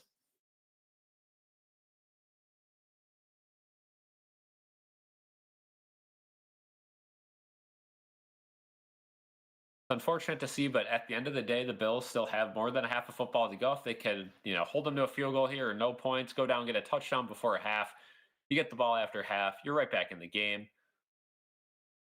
But you certainly have to execute going on every drive for the rest of the game.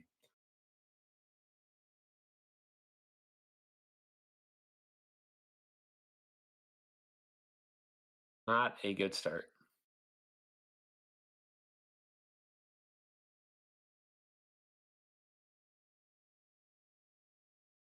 If the Falcons actually go for it, I doubt it. I'm sure they kick the field goal. And it looks like they are going to go for it. This is crazy. 4th and 3. A huge play. It's going to be a massive mistake for the Falcons or a genius play. 4th and 3. They know. I mean, they are very confident they could beat this Bills defense. Robinson in motion. Looks like a false start. They don't call it. Penix over the middle. It's deflected and incomplete. Aaron Johnson gets the job done. And what are the Falcons doing? And just like that, the door opens up for the Bills. If they're able to go down and score a touchdown, they're right back in the game.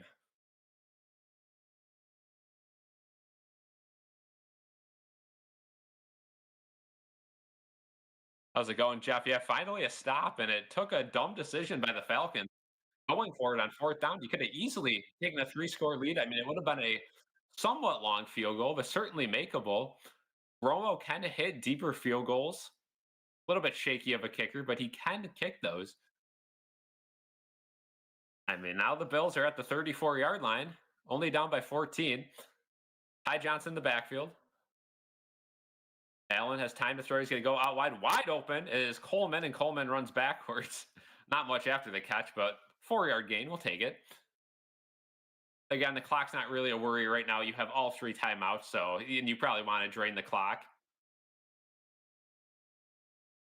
Even if you have to get a field goal, if you get points heading into halftime, you get the ball after halftime, not the worst. 2nd and 6. Allen, all day to throw again. He's going to try to scramble. Now he throws it, and it is. Elijah Moore says he caught it, but I think they're going to call it incomplete. Yep, they're saying it hit the ground. So 3rd and 6, and that stops the clock. Not a good play at all. Let's take a look at the replay. Oh, no, I think he uh, caught it on the first go around, and the second go around it hit the ground, I think. Wow. So he caught it, and then it hit his knee. Eh? No, I think they got to take a look at this. And now they're going to review it. I don't know. The close up looked like a catch to me. Elijah Moore was pretty adamant he caught the ball. Let's see. Yeah. I would say that's a catch. As non-biased as possible. We'll see. We head in a commercial break while they review this.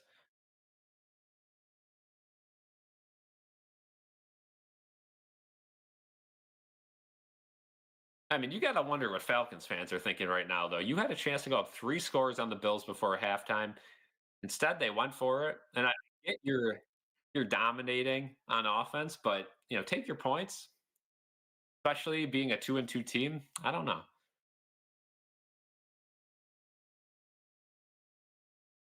I am personally shocked they decided to go for that and didn't do a for sure play out wide or something. They just kind of ran a normal play and threw a slant over the middle.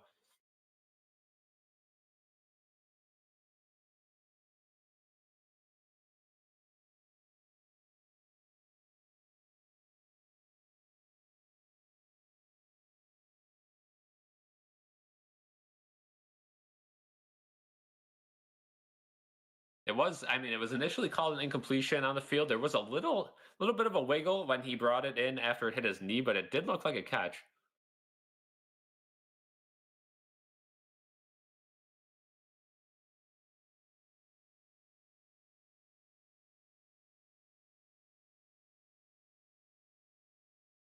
People are saying Allen has been shaking his arm and hand nonstop. Hopefully, just a stinger. Sometimes you just got to shake those out. It does happen to quarterbacks all the time. Could be another AC joint, which he seems to injure every single year.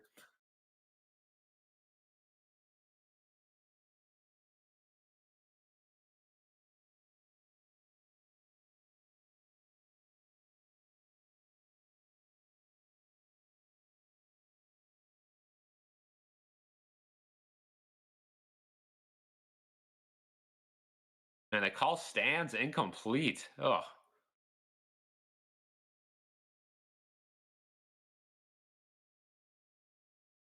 I mean, it doesn't look like it hits the ground. 3rd and 6, though.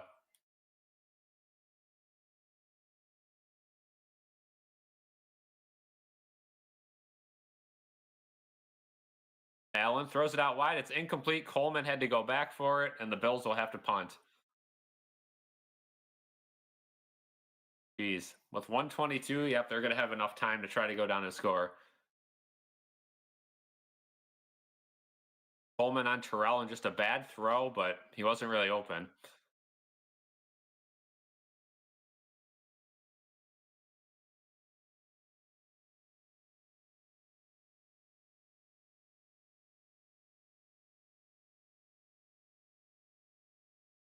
Fourth and 6. Bills are going to punt it. Another high punt. Fair caught at the 14. Now the Bills are going to have to try to hold them. There's a flag on the play, so we're going to take a look at that. Josh is definitely not right. Better with these throws. Yeah, but nobody's really open either. So on that one, the Coleman kind of just spiked it in the ground with Terrell crawling back on him. And now they say no foul on the play. So first down for the Falcons.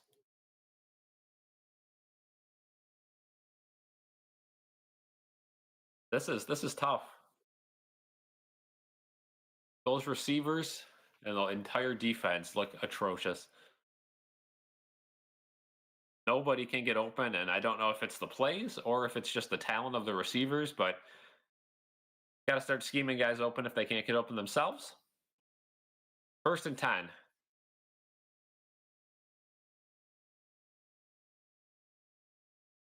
Penix is going to throw it out wide. It's caught by London. Going to be a gain of 6, 7, 8, and Cam Lewis finally gets him down. 9-yard gain. The tackling on this team is brutal. The only good news about that is it keeps the clock moving. Falcons still have all 3 timeouts. You cannot let them get points. If they go down and get a field goal, this is big. 2nd and 1.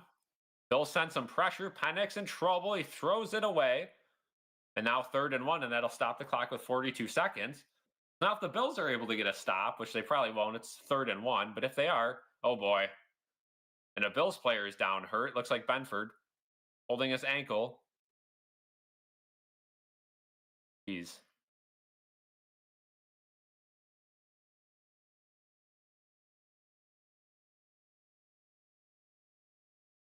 Seems like it's always the best players who get hurt.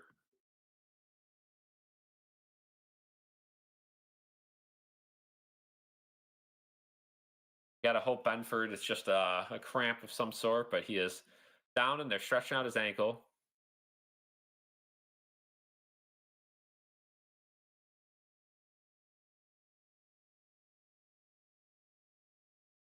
And another non-contact injury.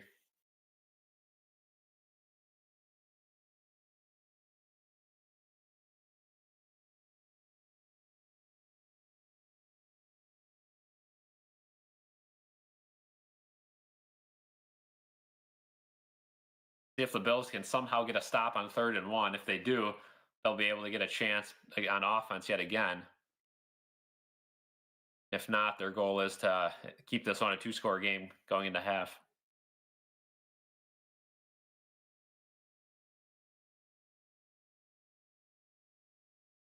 They got Benford off the field. He is walking off the field. Might have to tape up that ankle for the second half.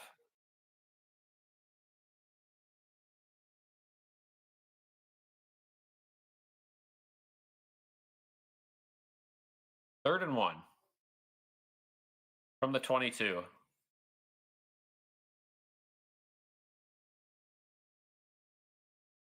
to be a handoff and first down and more, 4-yard gain.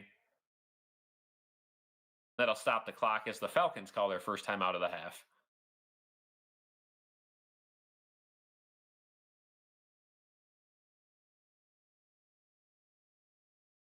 Ed Oliver got pancake blocked on that play.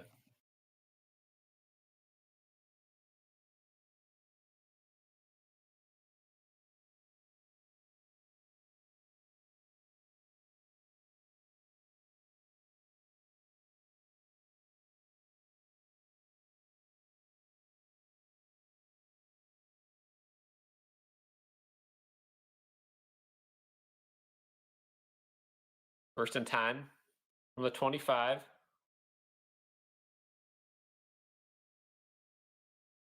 Penix back to throw. Looking downfield, he's got all day, throws it wow over the middle, and it's incomplete. Good defense from the secondary. Taron Johnson and Tre'Davious White on the play. 2nd and 10 now with 31 seconds. Benford walking to the locker room very slowly.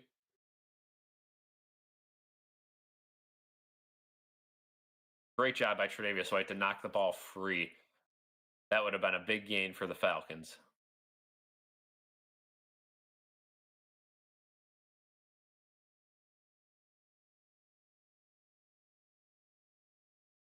"31 seconds. Can the Bills defense hold?"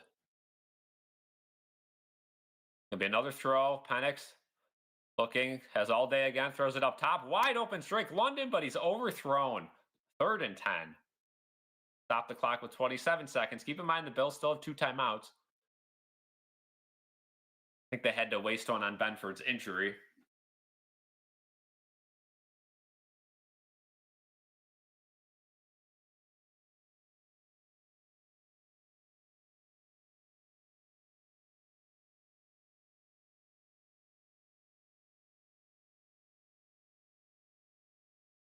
Third and 10, 27 seconds.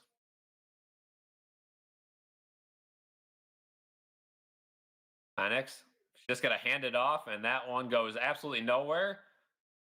And Taylor Rapp gets into a little scrum after the play. No flags. Drake London and Taylor Rapp can't take any dumb penalties here. And Benford's now injured on the ground.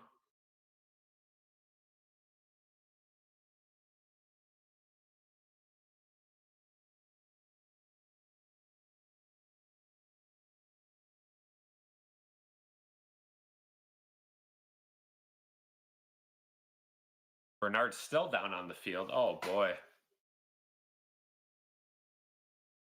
Another injury. These guys just get injured every single game. Bernard, Benford, it's the same few.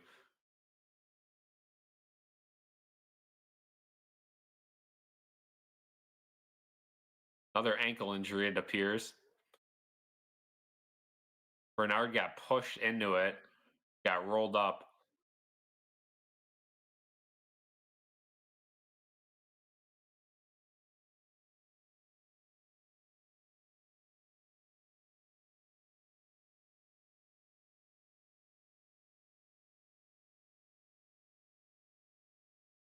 Benford is back up. It looks like a Falcons offensive lineman also walking off the field to the locker room for half. Matthews.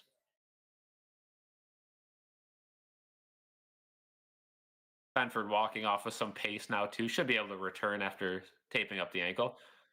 Falcons punt. See if the Bills can get a return to get them at least in somewhat of field goal range. Still two timeouts. A situation like this, you have to at least try a play or two with the timeouts. Indian to punt.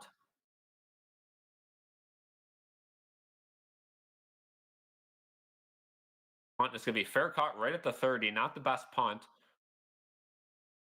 So 15 seconds to go. The Bills could try to throw it downfield. What's the worst that could happen?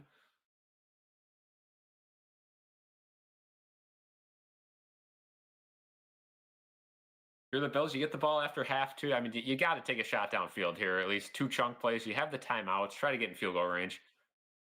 If they need it, I'd be very disappointed.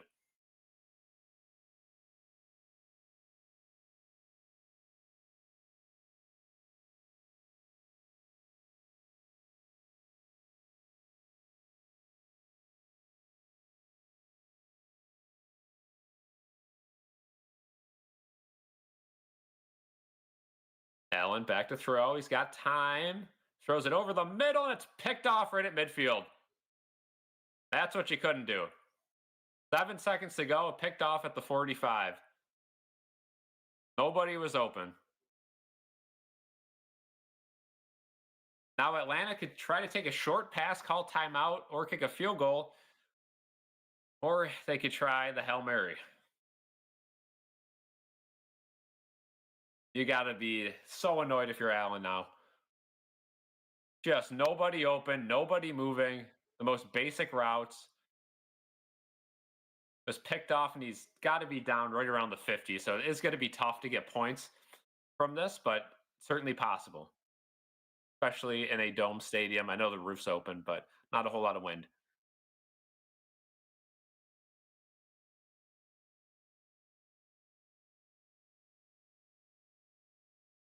Right at the 45, they call him down. I don't know how that's possible. When he caught it, he was touched and then went down at the 48.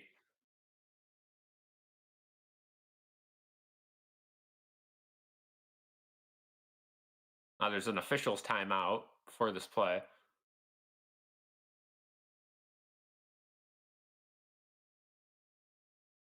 They're going to review it to make sure that it was an interception. Definitely an interception. Maybe they're reviewing the spot.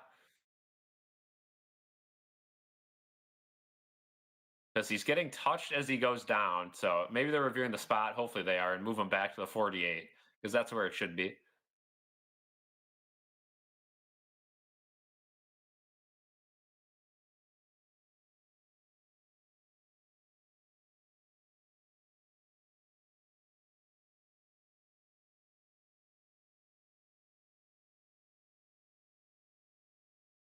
They put 10 seconds back on the clock. That's plenty of time to get a completion and a field goal.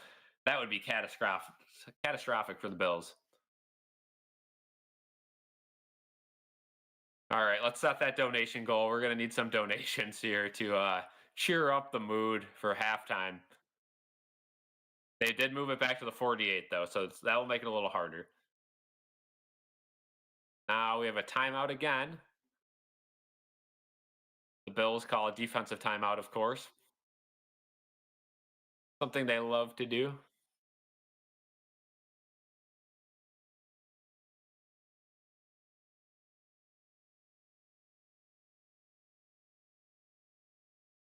Absolutely need a stop. And again, if you're Allen and the Bills, you got to throw that ball way downfield if you're going to throw it into traffic, and it's just terrible play calling. You got to just try like a Hail Mary at that point. There's the donation goal of 1. First and 10.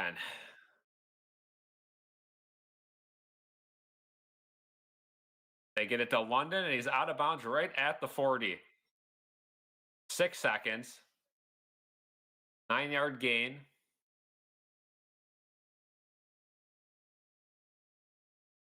Probably going to run one more play. That'll put him in the field goal range.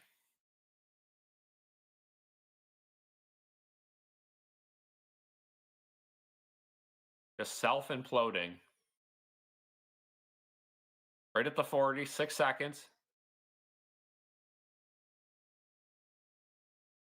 Connects over the middle. It's caught by London, and he's going to go all the way to the 20, to the 10, and wrap. He gets the pylon touchdown. All he had to do was get him out of bounds, and it would have been no score, but the Falcons score a touchdown. This Bills defense is beyond cooked.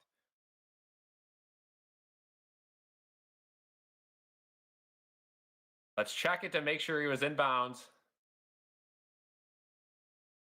Oh, I think he's out. He's going to be out of bounds. It's going to be no points. Taylor Rapp pushed him out of bounds at the last moment. Oh, my goodness. The Falcons, again, do not take the easy points. They're still celebrating, but it's going to be reviewed. They're going to take a look at it, and I think for sure it's out of bounds. And they're still celebrating on the sidelines, but I think it's clear as day he's out of bounds.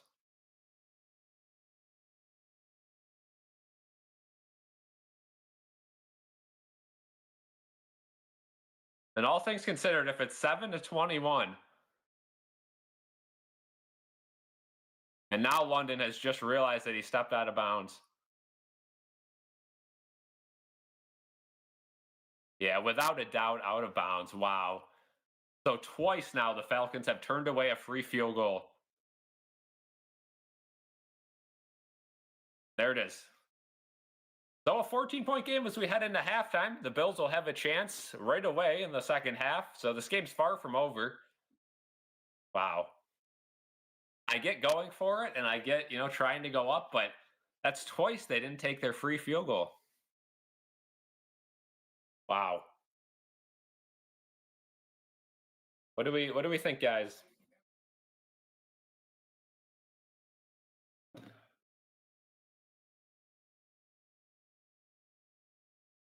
I mean, that is tough. Again, a game that you're up by that, I get it, but if the Bills come back, certainly going to be looked at.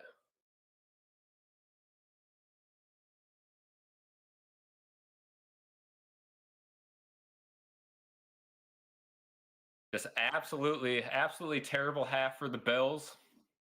An absolutely terrible half for the Bills, but they will have a chance in the start of the second half to get that touchdown right back and potentially get this to a one-score game. So the Falcons just shooting themselves in the foot twice late in that half. Somehow, some way, the Bills still in this game, but they're going to have to play it much better. We're live on Instagram as well. A lot of people not too happy. Fire Sean McDermott. Is Palmer okay? Palmer ankle injury, should be back for the second half. Not quite sure, but should be able to tape that one up. Why would we run a play? Yeah, it should have threw that a little bit deeper, right? I don't know why they throw it towards the middle of the field. The receivers just cannot get open. Offense is certainly a problem. Bruce, the answer to that question is probably 100. He did drive down and score right away. Yeah, you still got a full half of football. Even if they win, defense sucks so much. Yeah. Fire James Franklin, please no. Please no. Yeah, sign OBJ. Potentially suspended, but potentially. But yeah, I mean, what a terrible first half of football. But again, at the end of the day, you're still in the game somehow. You just got to flip the script. And get back in this one. I think there's two ways to look at this, right? We can be pessimistic or we can be optimistic. At least we have the Sabres, yeah. But I'm gonna choose to be optimistic. You had a lot of injuries that half. You played your worst half of football all season long. You're only down by 2 scores. You get the ball to start the second. You got plenty of time. Let's just methodically move the ball down, score a touchdown, start using some downfield routes. These guys just do not get open. It's unfortunate, but it is true. I don't know. I really don't know what the answer is. Josh Allen didn't have won the MVP for his sake. He signed so many partnerships that it took away from his football. I don't know about that. I think he's still pretty dialed in football. I wouldn't be too concerned with him. I think it's more the receivers. But yeah, Babbage situation reminds me of the Dorsey situation. Yep. Yeah, keep in mind whoever the defensive coordinator is in, air quotes because it's really Sean McDermott. Poor decisions for sure. But yeah, I mean, just again, Allen 5 for 12, only 12 passes, 98 yards, a touchdown, interception, 4 rushes for 18 yards. You have to start throwing the ball downfield. You got to start using Dawson Knox. You got to start doing the plays that have worked in the past. I don't know why they continue to run the same three formations over and over and over. The offensive line not protecting enough, but most of the plays Allen has enough time. He just cannot get anyone open. Yeah, Ty Johnson, maybe he's the answer. Start playing him a little bit more. Falcons are dirty injuring our players. Little bit, but keep in mind a lot of those are non-contact injuries, and it's the same guys that get injured over and over. The Bears are doing a good job against the Commanders, and yeah, this league is completely up for grabs. Completely up for grabs this year. Bills have had one comeback. This time they're only down by 14, so I think there's certainly a chance. Sawyer just did a complete sporkle of every college basketball team. Was that a logo quiz? Logo quiz? That should be fun. Saber should fire Kevin Adams. Yep, should have been done a long time ago. Get the ball downfield. News on Christian Benford, ankle injury, I believe. I don't know the extent of it yet, but it's yeah. Anyone who got injured should be able to return, but they're playing at a higher risk to get re-injured. I think a lot of tape jobs going to have to be done. What else we got here? Do you think the coach for the Falcons should have gotten a flag for taunting our player after they called a flag on us? I didn't really see too much of that, so I'm not going to comment on that. But I don't know. He's a jokester for sure, so I don't think it was in bad intent. They get a run back touchdown. We're golden. Yeah, all you need is one more. So you're all 365 teams. That is crazy. How many did you get right? Slow down the momentum. I don't think we're coming back. Cornerback sucks. The cocky coach. Yeah, kind of an opposite of McDermott, right? That pass interference call was trash. Completely reshaped the game too, right? Completely reshaped the game.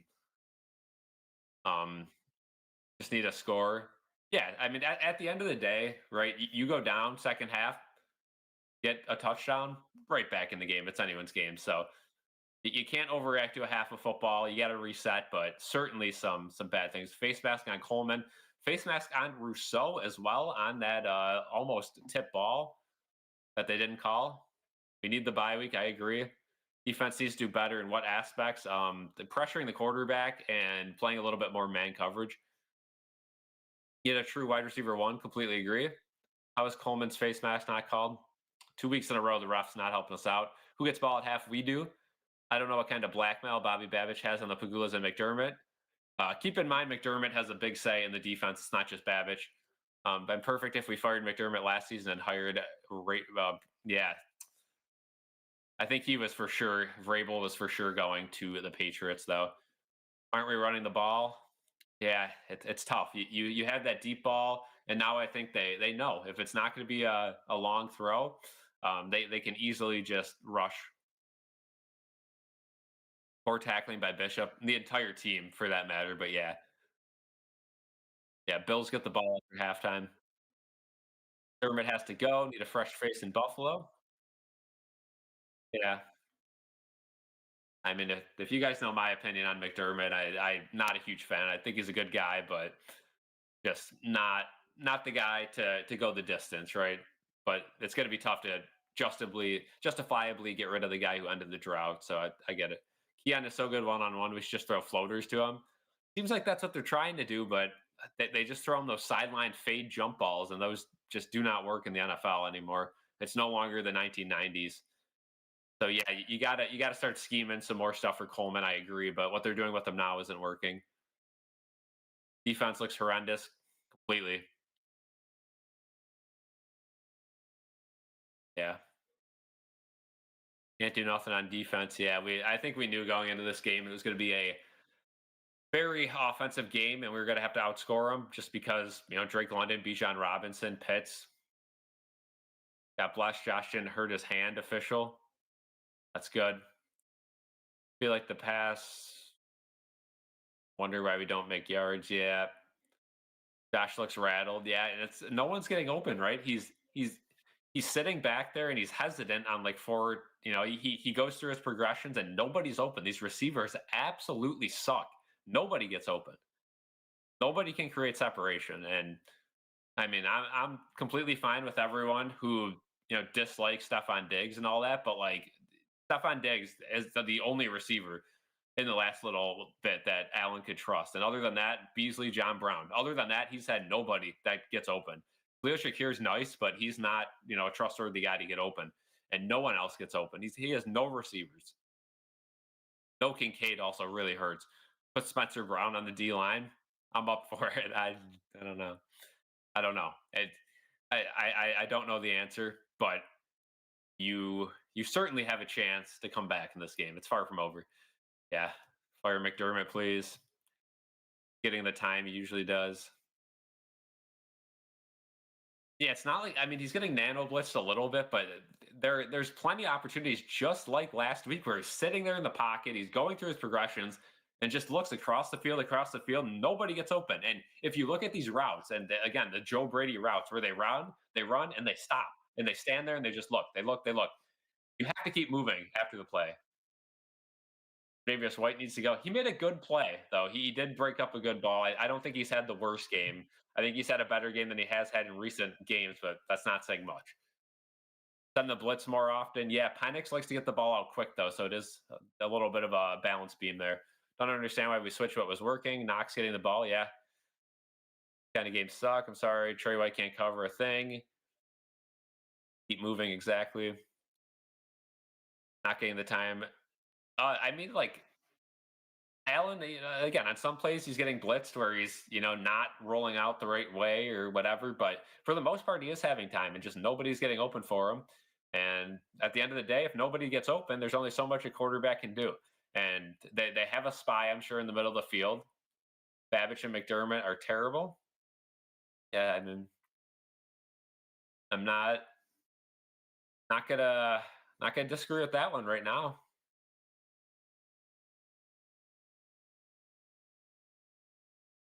Allen is out of the pocket and Shakir keeps moving and gets the ball. Yeah, exactly. No one else does it. Offensive, defensive, or Swiss cheese. Who was the tight end that punted? Zach Davidson. Bring back Zach Davidson. The way the punters are playing for the Bills, all three of them have been brutal so far this year. Why not bring back Zach Davidson? Let him punt and keep an extra tight end on the roster. I'm not against it. But it's infuriating to watch this team and the amount of potential they have and just the lack of coaching on this team continues. Just no creativity. Again, you watch the Chiefs play, and I hate to keep bringing up the Chiefs. Um, and I hate to keep bringing them up, but like you watch teams that are exciting, and they motion guys, and you watch the Lions too do it very well. They script guys open. The Bills do not do that. There's no creativity. They run the same four formations. Again, it's much like the Sabres, right? If you're an opposing coach, you watch one game and you watch the whole season. There's nothing new, right? The only new thing that they've done in the entire season was that deep ball. That's the only new play. Everything else is Shavers in motion, Hawes in motion. You know it's a run to that side. They've been doing it all season long. The opposite of that is when you have Ty Johnson in the game, you know it's a medium to long throw. That's all they do. Plays are predictable, fundamentals on D horrible. Exactly. It's just the most predictable offense of all time, and the defense certainly not helping out. 340 out of 365. Sawyer going crazy. Rate this movie. Fire McDermott tomorrow. Make Brady our head coach. Mike McCarthy our defensive coach, and the QB coach, our offensive coordinator. Maybe Bean needs to go. Maybe not. Yeah, it's tough midseason. Again, I don't see them firing anyone. I'd be shocked. Send James behind a barrage of Spencer, Dion, Knox, and Hawes. Yeah, I don't mind it. And it's just tough with the depth at receiver of this team. And again, Brandon Bean. gets the credit, and I'm not going to discredit him. Right, he brought us Allen. He's done some good stuff, but man, he's done a lot of really bad moves as well. Had a lot of really bad drafts and just failed to get us a receiver this year, and it's really showing. Failed to beef up the secondary, and it's really showing, and it's tough. You only get a certain amount of money, and I don't want to say we missed our window, but we missed our window, and now we really have to lock in.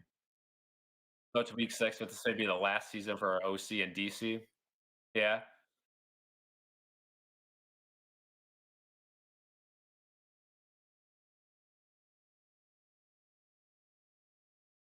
played it in Madden. Bills on 89 to 42 with 1K passing yards.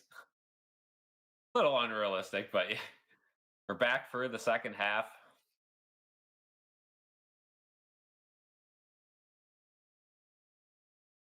Codrington's going to return it from the 10. Takes it to the 29, and that's where he'll be brought down right at the 28. Brandon Codrington continues to look absolutely terrible. And if you guys on Instagram do not subscribe to our YouTube channel, be sure to head over there and subscribe. We do these live streams every single week over there, as well as weekly content videos about the Bills and Sabres. Check those out.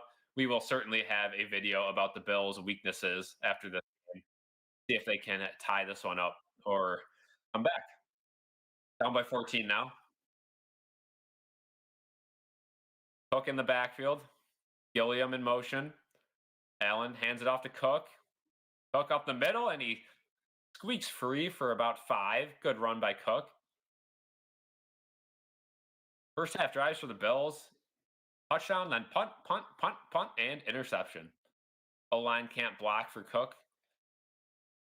Yeah, it's been a rough game for kind of everyone so far.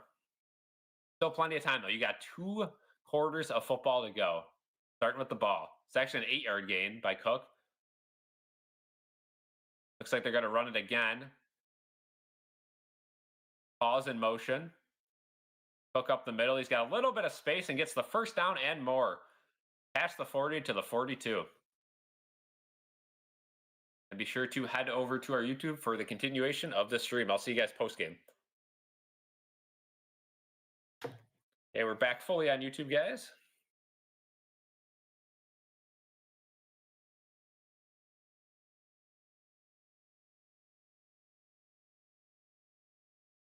First and 10 for the Bills.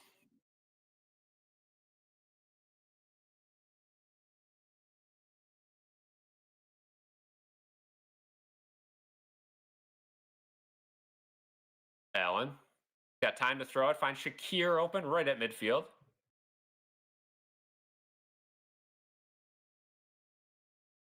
Elijah wants Mike Tomlin. Well, Mike Tomlin's probably going to be a Pittsburgh Steelers lifer. I don't see him leaving there anytime soon, especially with the way they're playing.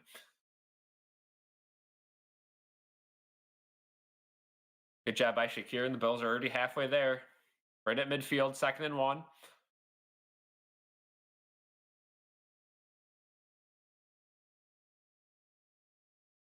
Gilliam in motion. Hook up the middle. He's got the first down. Not much else, but he'll get the 2-yard gain. First down, Bills. Good start to the second half. Really using the run game.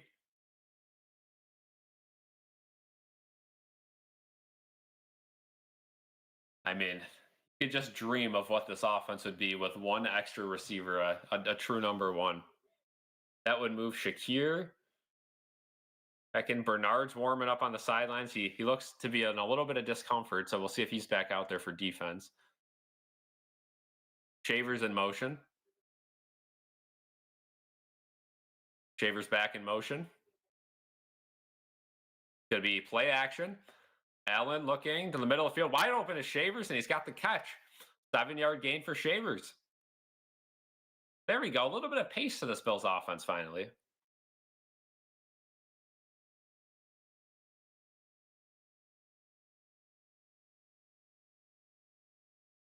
Good route by Shavers. A little wait route, but everyone else just fully covered and just one route, right? They don't have any of these double jukes. It's just so simple, but good job by Shavers to get open. 2nd and 3. Ray Davis in the backfield. His first snap of the game. To be a fake to him. And now they throw to him, and it is caught for the first down. 3-yard gain. Ray Davis, first down. Here we go.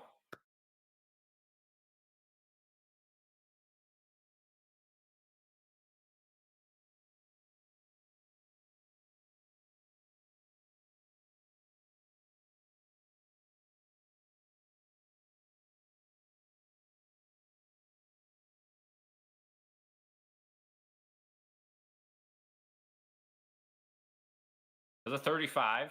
Bills bunched up. Elijah Moore in motion. Hand off to Cook up the middle. He's got a ton of space, and he barrels forward for the first down and more. 12-yard gain. Look at how easy this is. The Bills, they start motioning guys. They're doing a little bit of everything. Finally, there's a little bit of design. I mean, where has this been all season long? I mean, it just makes me sick to watch the way this offense can play and the way they do it.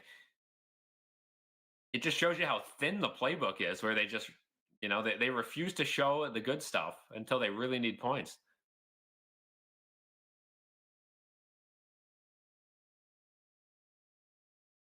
Elijah Moore in motion. Hand off to Cook again up the middle, and he's loose for gain of 6. And where was this the first half? Where was this?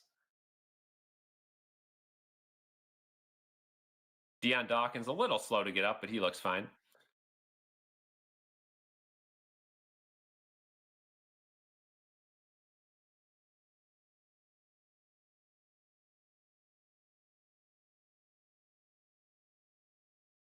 All right. 2nd and 3.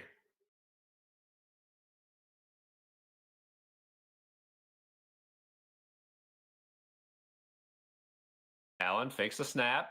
Wide open's Ray Davis. He goes to the 10, to the 5. He dives in, and he's in for the touchdown. Ray Davis Jr. in for the touchdown. His first touchdown of the year. How about it? Getting Ray Davis in the passing game. There's someone you haven't used all season long. Finally, a little bit of creativity from Joe Brady and the offense, and the Bills back down by a score. And he's definitely across the line for the touchdown. Big extra point for Prater. See.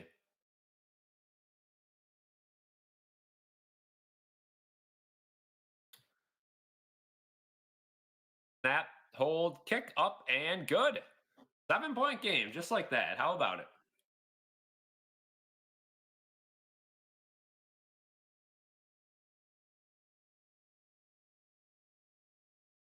Very quick scoring drive for the Bills. Now let's see if the defense can get a stop.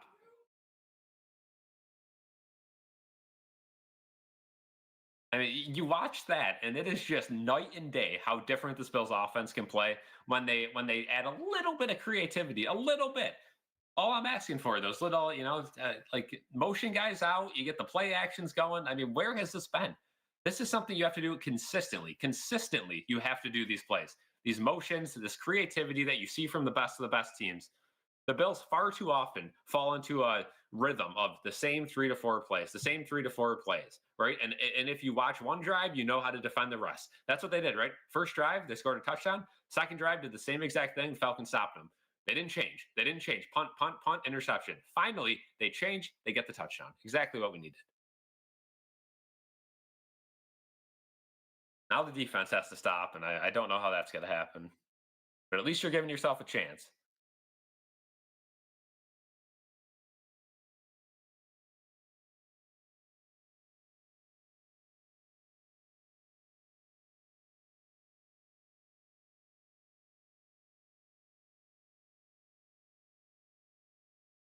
Bills allowed 335 yards by the Falcons. It's the most the Bills have allowed in a first half since 2001 in Week 2 against the Colts. So Josh Palmer's out for the rest of the game. Benford will return, and Bernard is questionable.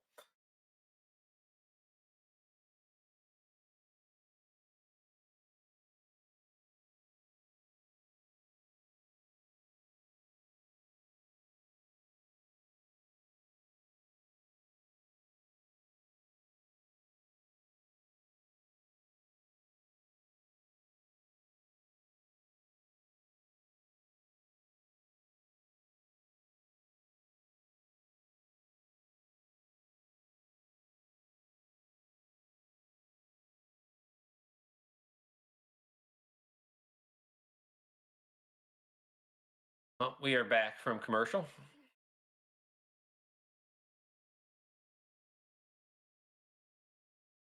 I don't know.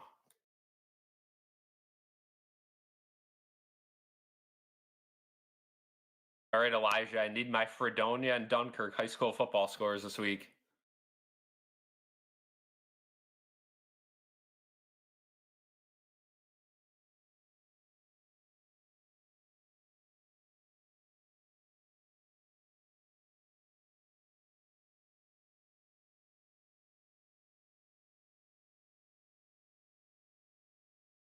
Prater kicks it off. Fielded at the 10, not the greatest kickoff. Good job by the coverage team, though. Jordan Hancock back on the field for the Bills, and he made that tackle short of the 30. Huge defensive possession for the Bills. Can they get a stop?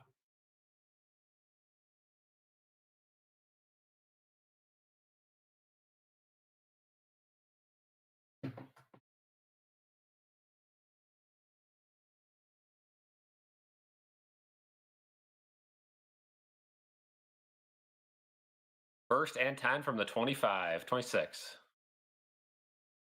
Yep, Jeff, it is the defensive turn. Bijan, first play, and it's a handoff. Good job by Bijan cutting up. And he's getting pushed all the way for an 8-yard gain. Not a great start for the defense.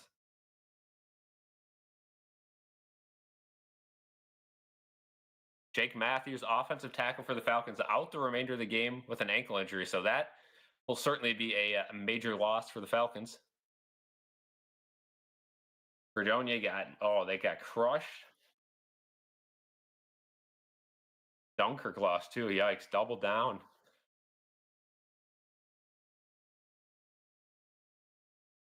Penix hands it up the middle, and that will be a first down, 2-yard gain.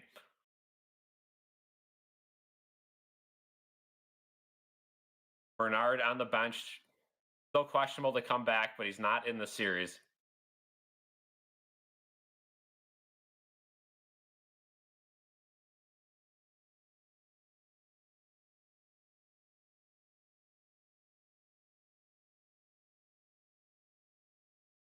So many injuries on this defense. First and 10 for the Falcons. 36. Like it's going to be a throw. Now they motion Bijan back in the backfield. Still going to be a throw. They'll send a blitz, but it's late, and Penix is sacked. Ed Oliver got him. A major loss. Penix panicked after some pressure got on him, and Ed Oliver eventually brought him down. What a play for the Bills defense. That backs them way up.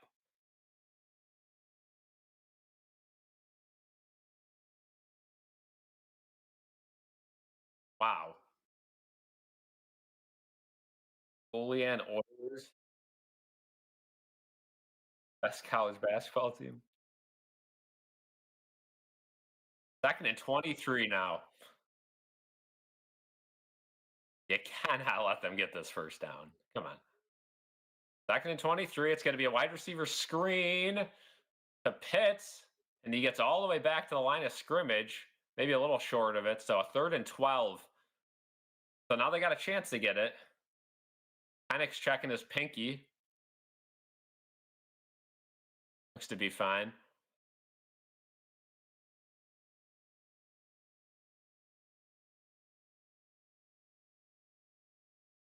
Third and 13. All right, defense, come on. This is where the defense plays the worst, it seems. Third and long. They just can't get any pressure, and somebody gets open downfield.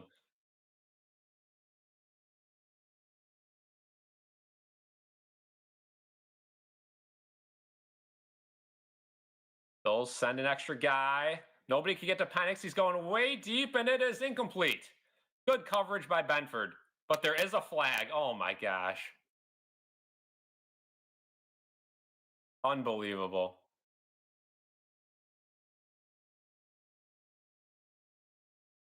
And they say no foul. No foul, but they say replay third down. I don't know what the ref meant by that. But they say no foul, so that's going to be fourth down. The Falcons are going to have to punt. A good hold by the Bills. Great coverage by Benford. Penix had to overthrow it. 4th and 13. They'll punt.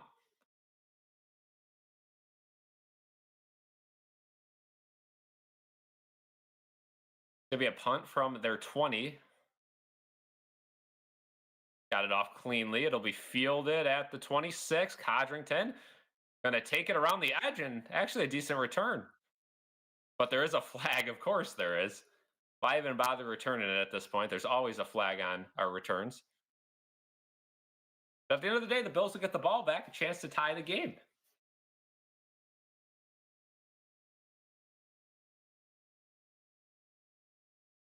Cam Lewis got called on a hold on that return, but first down, we'll head to TV timeout. 6:07 to go in the third. Plenty of time. Bills right back in the game. Great start to the second half. Much better football. We'll see if they can continue playing that higher level of football.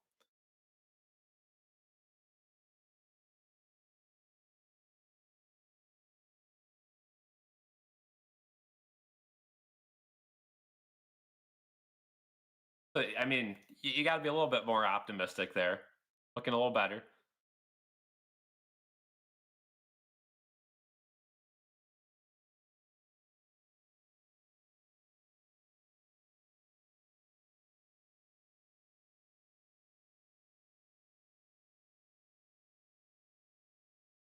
Now let's see if the offense can continue to use a little creativity to march down the field.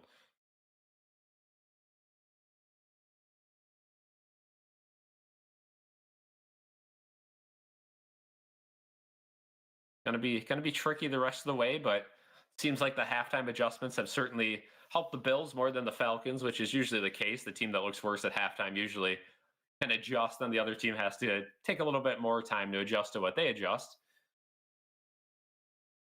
Game of momentum for sure. No, Elijah, have you ever tried that?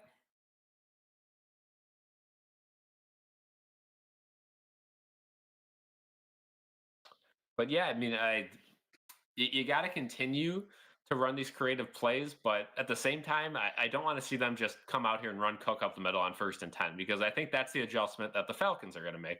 They're going to start bunching up against the run because that is what kind of hurt them the most last Bills drive.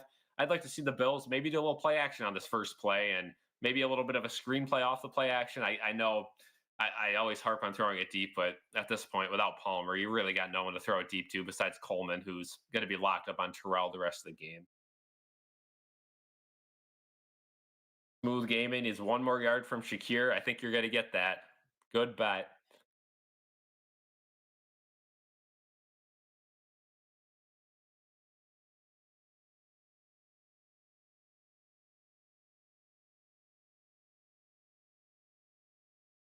Showing the old baby's getting Bills baptized through the table.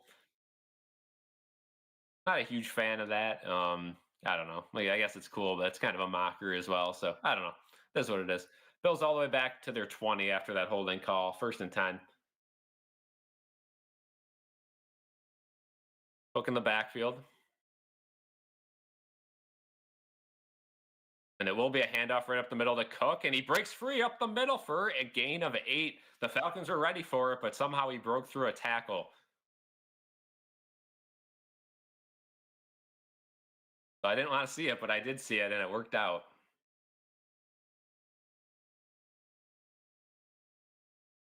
Good job by Cook.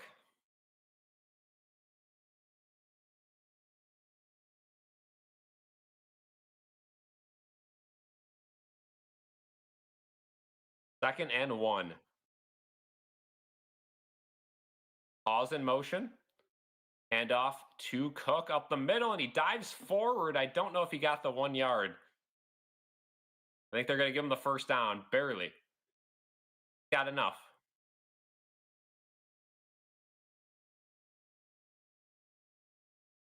I mean, if the Bills would just sign this Justin Danforth guy, I think they'd be fine, but they don't.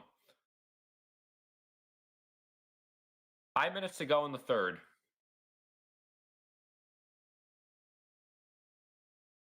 1st and 10 at the 30. The I formation.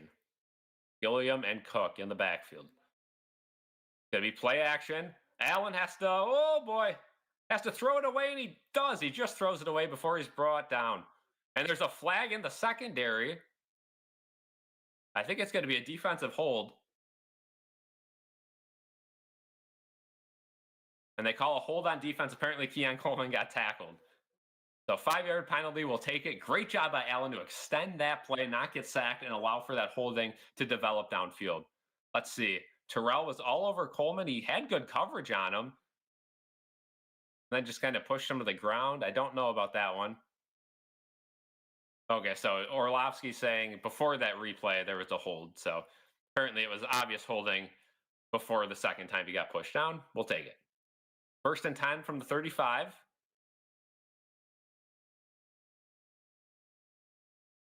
Allen hands it off to Cook. Cook up the middle for a gain of 5. And the Falcons they're ready for the run, but they're just not able to stop it right now. And the Bills outmuscle the defensive front of the Falcons.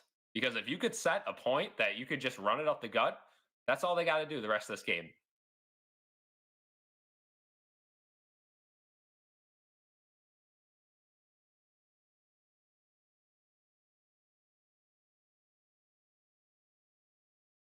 Second and 4.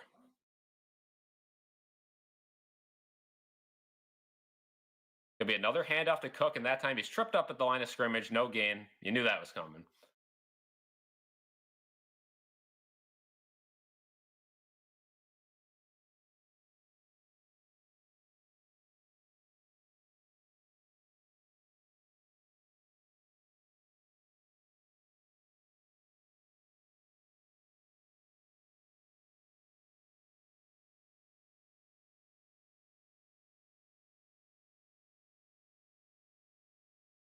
Third and 4. Yeah, I don't like the play call either. They're abusing the run too much. Now they got to throw for it on 3rd down. Allen has to scramble. No one's open. Throws it over the middle. Incomplete. And now they're going to have to punt. Spam the same call too many times over. But there is a flag. And it's in the secondary. Holding on the defense. And the Bills will get an automatic 1st down from it. Wow. That one on Hughes. Orlovsky's saying it's a legit call. Take a look. Oh, bailed out because, yeah, these third down and moderates, the Falcons are just getting instant pressure, and no one's getting open right off the bat. Take a look. Yeah, Favors got tackled on the play. 1st and 10 now from the 46. Pause in motion. It's that same run play. No, they're going to throw it out of it. Allen has no one open, and he's sacked. Oh, my goodness. Nobody gets open. That's going to be a big loss. Jeez. I mean, again, Allen's just got to roll out there. He's staying in the pocket too long, and nobody gets open for him. 2nd and 18.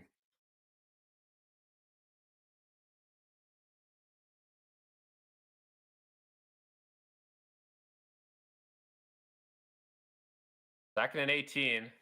Now you're in a clear passing play down. Allen is going to take what he's given, and it's Shakir, and he wiggles out of one tackle, gets all the way to the original line of scrimmage. Have a 3rd and 9.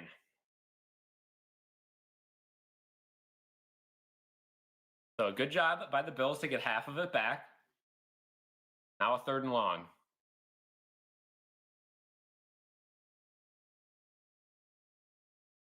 You got to anticipate a blitz here, maybe a screen play. If you could get 5, 6, 7, maybe you're in 4-down territory. Making a late audible. 8 seconds on the play clock. They snap it. Allen. Quick throw to Coleman, and he catches it. Oh, boy. Here we go. Decision time. It's going to be 4th and 2. I think you got to go for it. I think you got to go for it. Good job by the Bills to make this obtainable. 4th and 2. The offense is out there. Let's see what they can dial up. Here we go. Things get dicey. Ty Johnson out there as the running back.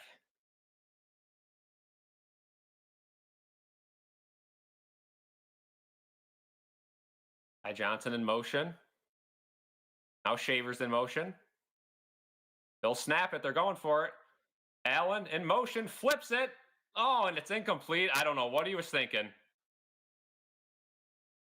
What the heck was Allen doing there? A terrible flip pass. Incomplete. And the Falcons will take over. Again, just too gimmicky. This offensive play calling is atrocious. Oh, my goodness. Well, I don't know why he didn't just throw the ball. Wow. Game's far from over, but Falcons literally a field goal or a first down away from a field goal.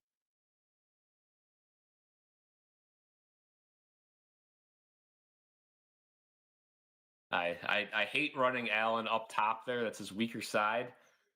Doesn't make much sense.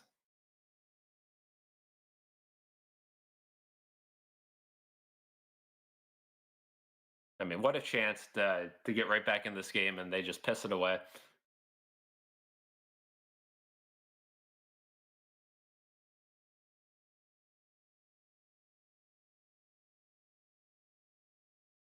Wow, what a terrible play.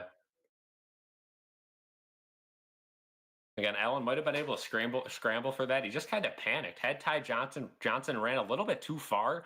Again, you got to be conscious of where the sticks are on 4th down. Just all you need is that 2 yards. And ran about 10 yards upfield, and Allen, I don't know why, flipped it to him.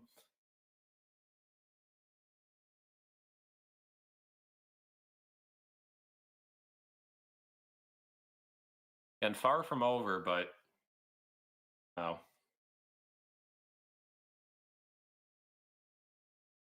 just and you got to be able to get 2 yards. You got to be able to get 2 yards.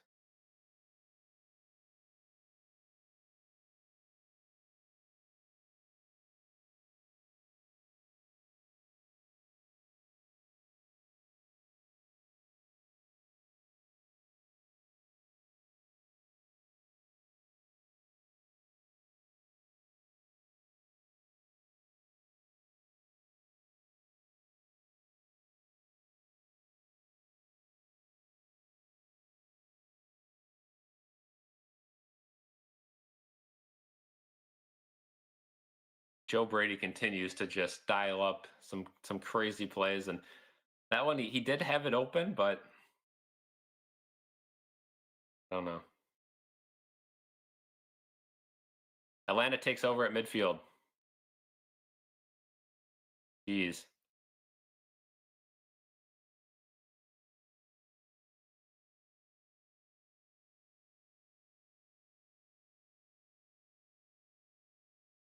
Penix hands it off to Bijan. Finds a big hole again. A 10-yard gain. First down.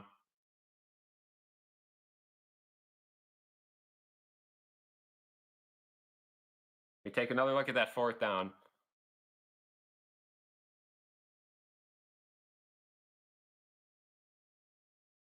Oh,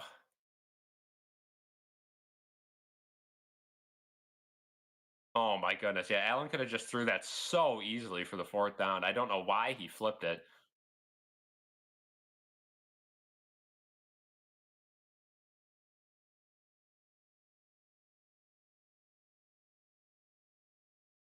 Huge mistake from Allen. Bijan runs it, and a good play by Deion Walker. That's going to be a loss of 3 as we come to the end of the 3rd quarter. So 2nd and long, we'll start our 4th quarter. Wow. Just, I mean, a clear chance to get back in this game, and they just sold the bag on 4th down.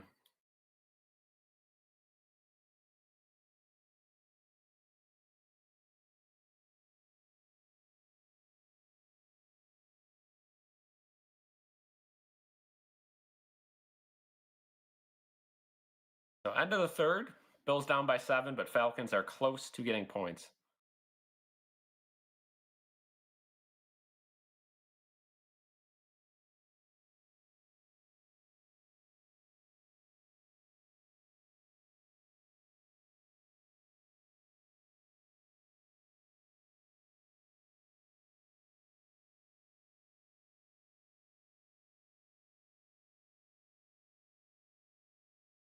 And they're saying the play that Palmer got hurt on should have been a hip drop tackle penalty that they've talked about.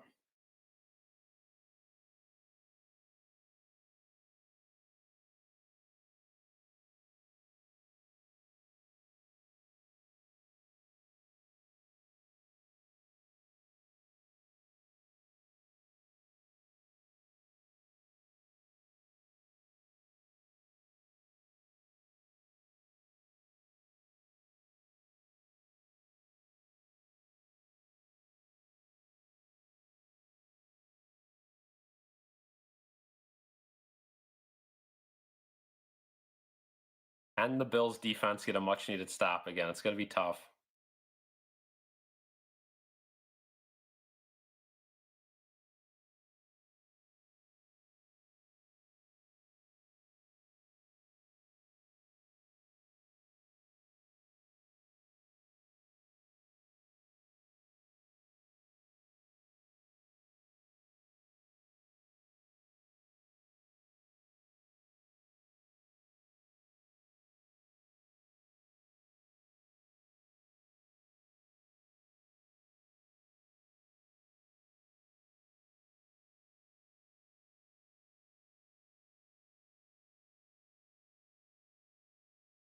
Yeah, Sawyer will be live Wednesday night for the Sabres.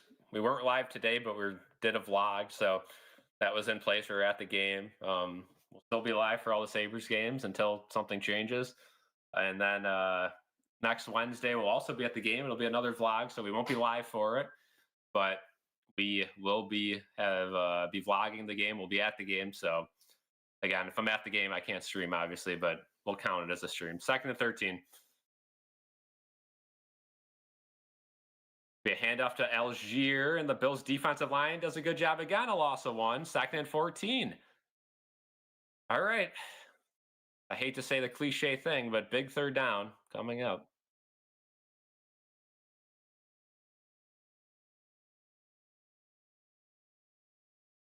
Yeah, Wednesday night I'll be banging my head off the desk watching the Sabres, but going for some fun for sure. See if they get their first win. 3rd and 14. Here we go. Can the Bills defense come up big and get a stop?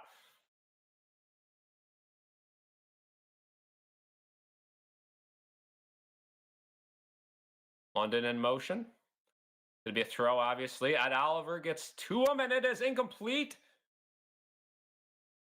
And a late flag comes in. Oh, my. The latest flag I've seen all season.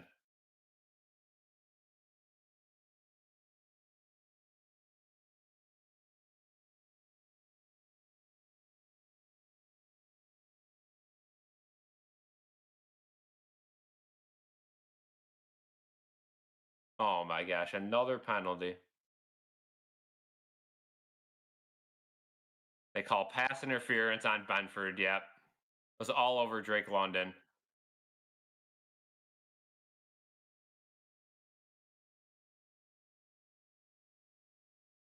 Only 8 penalties in the last 3 games for the Bills. Cannot continue this pace.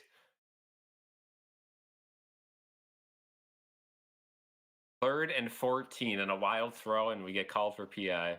Just unacceptable.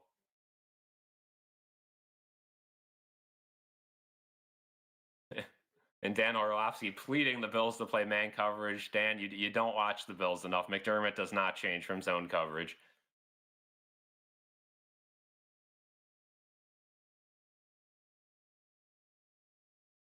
We play action. Penix going to take Bijan on the screen. It's going to be a gain of 10 and more. Bijan still on his feet. Can somebody tackle him? Doesn't look so. All the way down into the red zone. Jeez.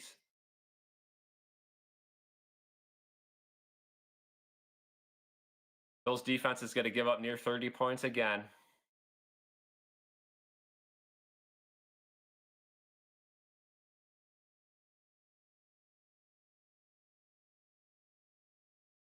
I think Jordan Poyer's on the field for the first time.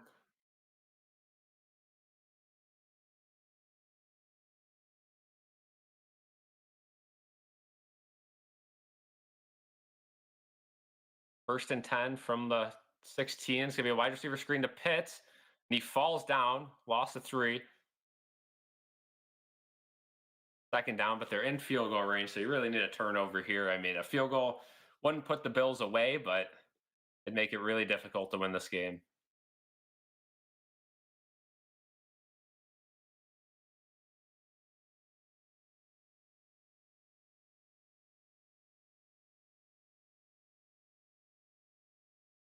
Second and 12.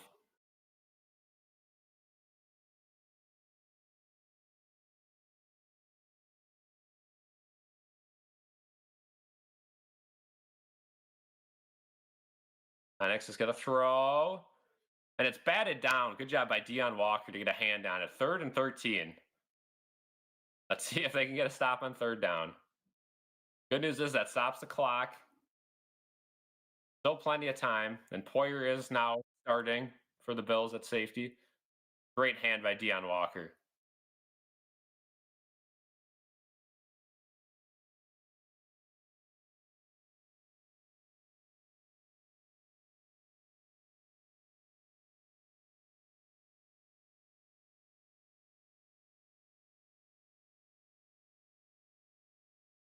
Third and 12.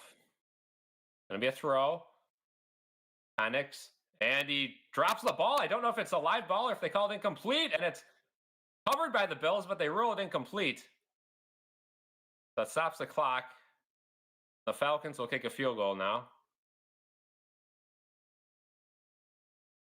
Definitely incomplete. Was coming forward. Okay.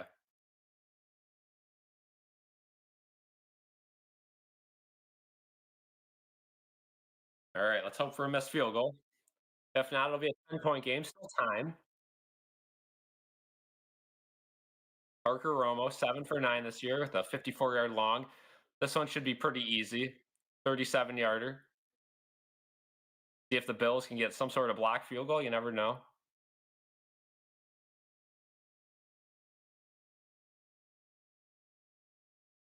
Snap, hold, kick, and it's blocked! It is blocked! And it's covered by Jordan Hancock. Sometimes you just got to predict the block. Well, Bills back in the game.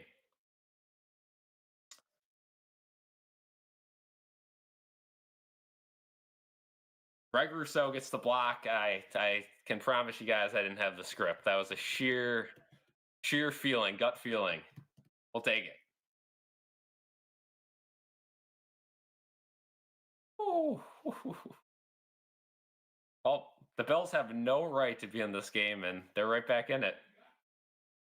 Good job by Jordan Hancock to fall on that one, too. I mean, at that point, you'd love to see someone try to scoop it up, but I know you're not supposed to do that. We'll take it. All right. All right. All right. Back in the game.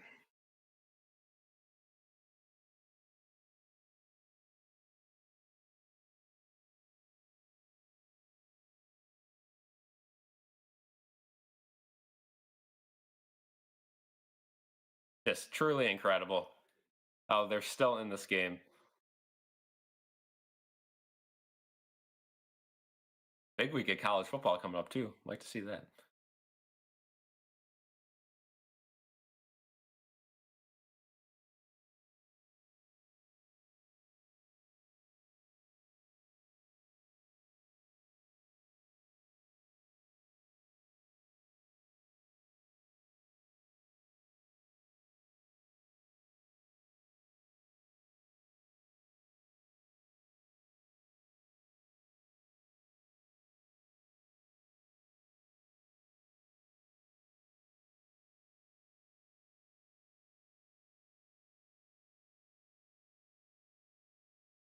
What do you guys think? Can the Bills tie this up?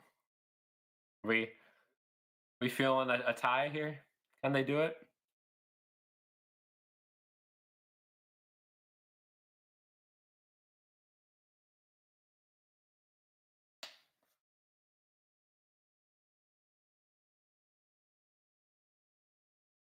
We will see. I don't know if I have any confidence, though. They have not looked good all game.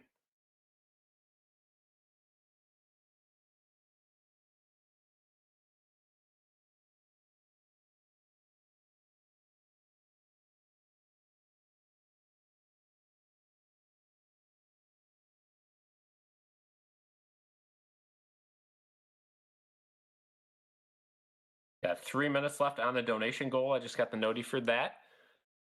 Let's see if we can get a Bills touchdown on this drive. All the way to the 39. Pause in motion. Ty Johnson's the back. It's going to be a pitch to him. He's got some space. Finds a hole, and he's grabbing onto the ball. Gain of 4. Not a terrible play. Take another look at the field goal block on the replay. Great job by Rousseau. The first positive play he's had all year. Right off the forearm. The bicep. Nothing you could do as a kicker there.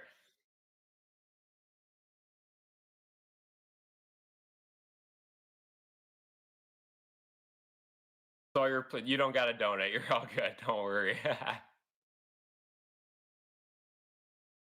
Allen hands it off. Cook cuts it down low, and he gets a gain of around 3. So it'll be a 2nd and 2 or 3rd and 2 now.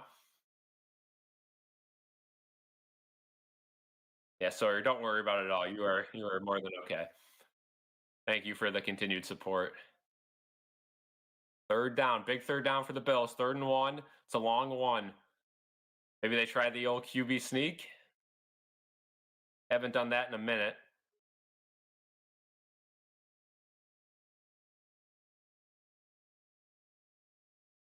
Like they are going to try the QB sneak. No, it's a it's an end around to Elijah Moore, and he fumbles it back 4 yards. Joe Brady again.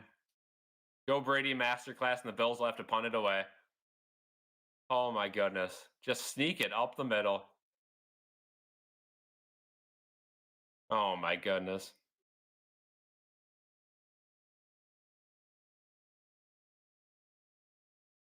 Ugh.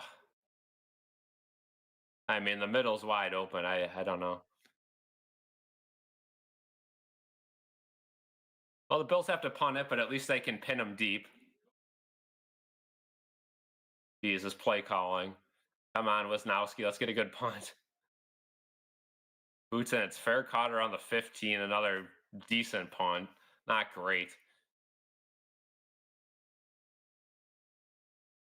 So Atlanta now another chance to put the Bills away if they score. Wow. As we had to commercial.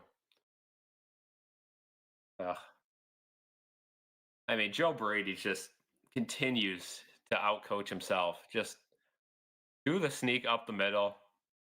If you don't get it, do it again. I don't get how you. I mean, that's a play that maybe 2nd and 1 you can try, but on a play where you have to get it, just idiotic. Please, Joe Brady, Penn State is calling your name. We please get an offensive coordinator that uses our QB. I mean, again, I'm not a fan of running Allen up the middle, but this is a situation where you do it, and they don't. I don't know. I don't know. Now the defense has to make another stop, which is going to be very hard.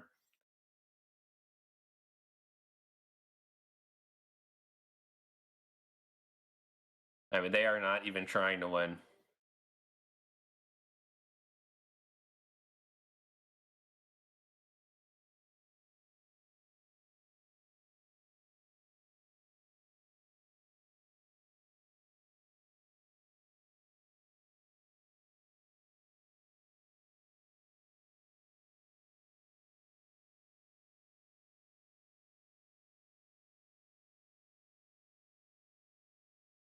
Terrible.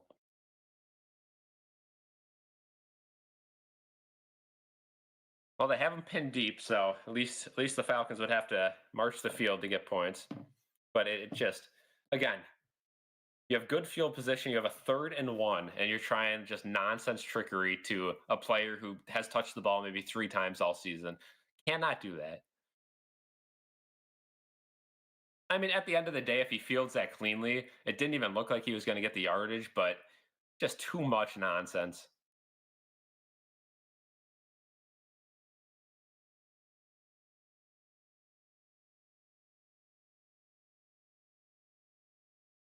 Garbage. Garbage play calling. I mean, how do you put up with this if you're Josh Allen? Terrible play calling. You got no receivers. James Cook's got to be mad too. He is. He's furious. Said, give me the ball. 1st and 10 from the 15. Penix gonna hand it off. A delayed run to Bijan, and he's up the middle for 8 yards. Got tackled about 2 yards up, and somehow gets 8.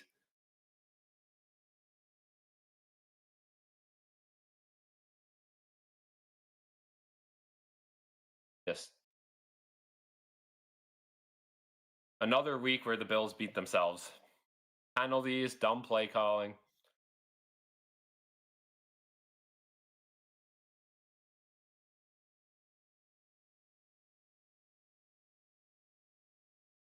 Second and 1. You need a turnover or something. Need a momentum swinger. Be a handoff to Bijan on 2nd and 1, and that's a loss of 2. Deion Walker. Wow. Deion Walker. Big run stuff, and here we go. 3rd and 3. Big play. And they stop him. Deion Walker getting held on that play, too. Still able to stop Bijan. Great job. Deion Walker, man. What would we do without him? This run defense would be even worse. 3rd and 2. It'd be hard to stop this.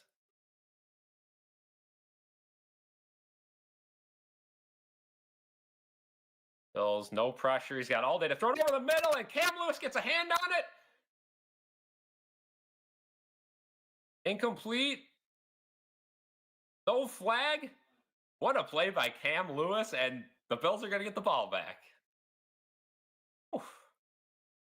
You never know. I mean, again, watching on TV, not at the game, it's tough to say if there's a flag or not. But yeah, definitely not a flag. Cam Lewis, mad at himself, could have had a pick, but would have been tough. Great job. Great coverage. And now they're going to have to punt from their own 10. Let's see if Codrington's got a big return in him.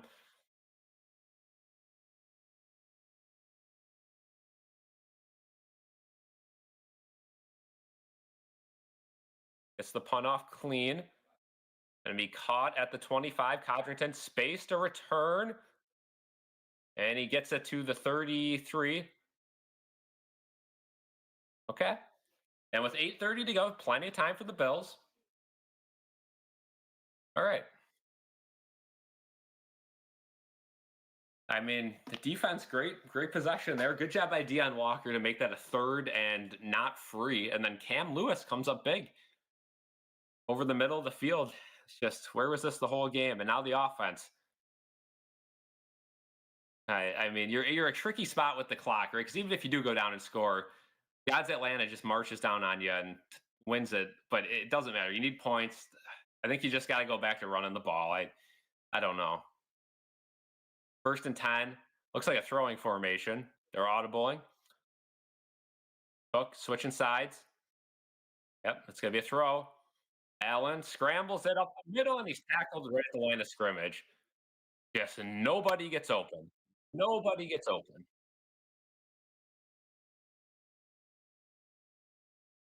I mean, these receivers are useless. Nobody gets open, and Allen's just staying a little too long in the pocket. He's got to just take off, but he's trusting his receivers a little too much. Now it's 2nd and 10. Wasted play on 1st down.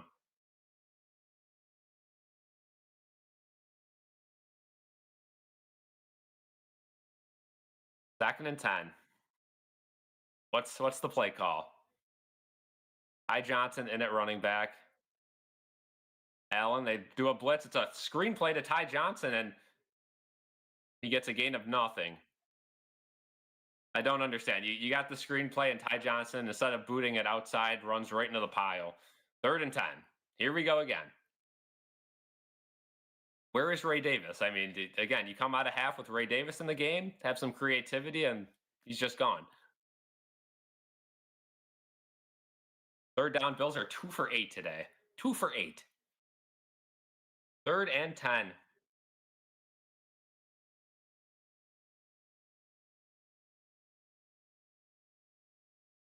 Dawson Knox and Ty Johnson in the backfield to block. Full block formation. Allen still doesn't have time to throw it. He throws it up, and there's absolutely no one there. Miscommunication between him and Elijah Moore. The Bills have to punt it again. Again, these guys just zero chemistry. They don't know what they're doing. These receivers suck. And they got to punt it again. This time, they won't be able to pin him too far deep.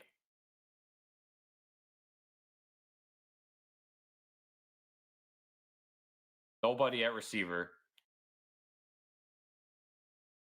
Gonna need a good punt.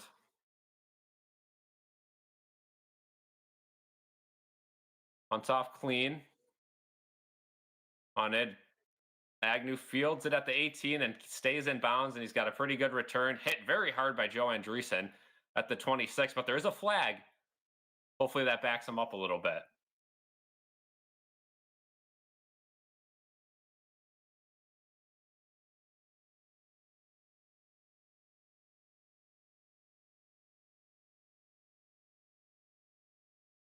All right, holding on the receiving team, so that'll back him up. Of a TV timeout, 6:43.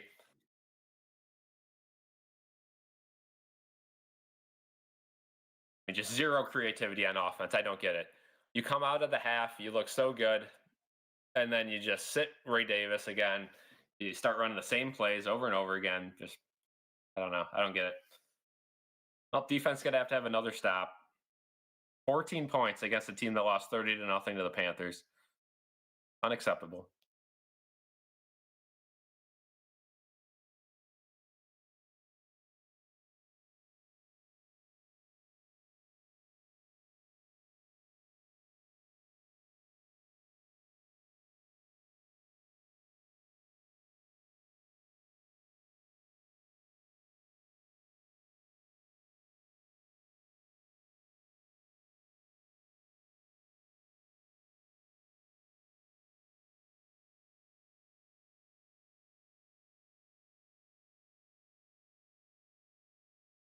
See if the defense has one more stop in them.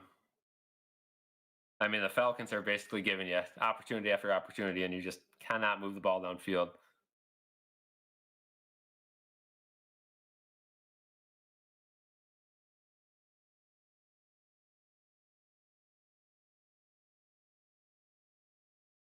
Just a terrible game overall.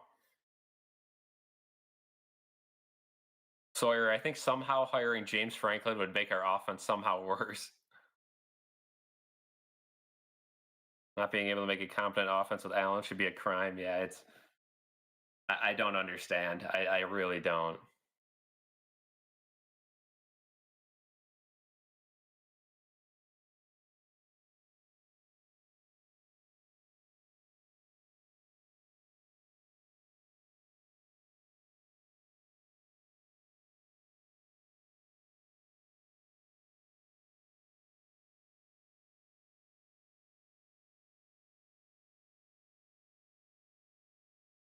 I mean, this is just terrible.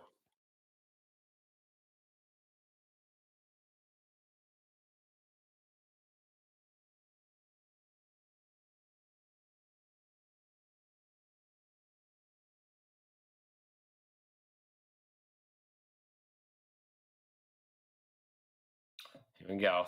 So that backed them all the way to their 18, 1st and 10. Can the defense get another stop? First play is going to be a play action. It's going to be out wide to Bijan. Taron Johnson takes not a great angle. It's going to be a gain of 7. 2nd and 3.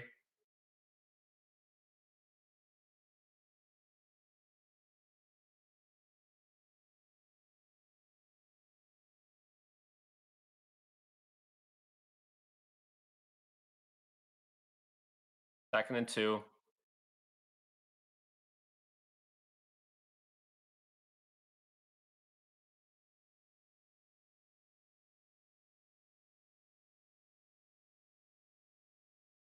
A handoff to Algier, and as a 1st down, 3-yard carry up the middle. So here comes the true series of downs. Can you stop him here? 6 minutes to go. Had Nolan for OC.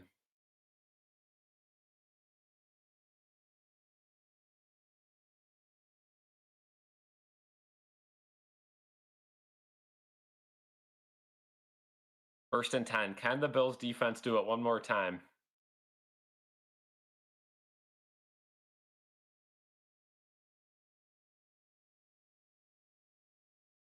And that's going to be a false start. That'll help.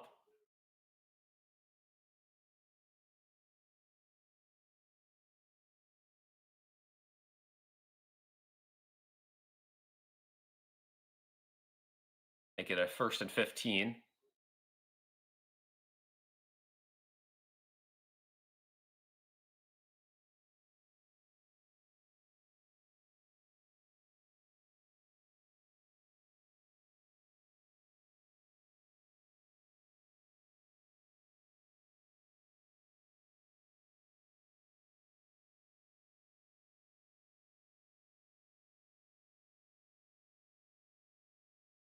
First and 15. If I'm the Falcons, I'm just handing the ball up the middle. I mean, they have Algier back there. They're going to throw it. It's going to be a screenplay to Algier. Gain of maybe 3 or 4. Nothing too much there. Second and long. Upcoming. The clock's running, but the clock doesn't really matter. If you're the Bills, you get the ball back. You only have one chance at it anyway, so all 3 timeouts. Second and long.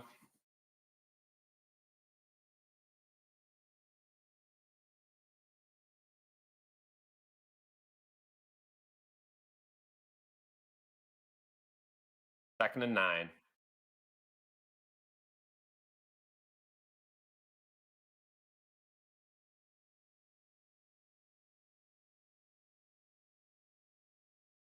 Bills get a little bit of pass rush. Bosa on him, and wide open is Bijan Robinson. He's out of bounds past the 50.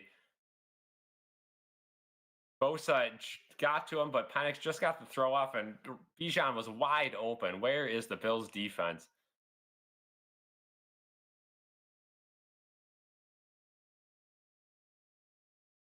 Tre'Davious White completely fooled on it. Oh, if he played coverage on him, it would have been a sack, but he found him wide open. Oh.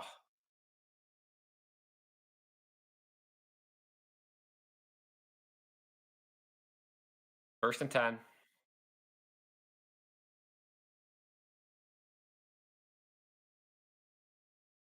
Bijan in motion. It's another throw and deflected and somehow caught. The Bills defense just can't get a break. Keep the clock going. A gain of 2. Epinesa blocked it, and it still got caught by Robinson.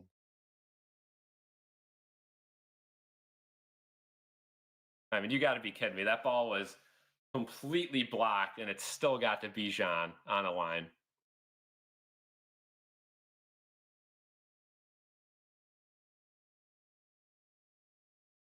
Second and 7.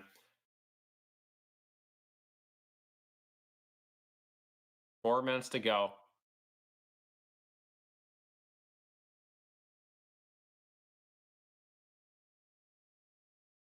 They're going to throw it. It's a quick throw to London, and it's a first down to the 35. Shaq Thompson on coverage. Can't be in the game right now. Not a passing linebacker.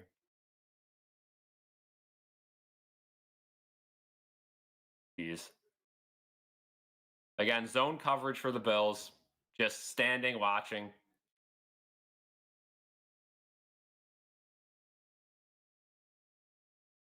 First and 10, and now they're in field goal range.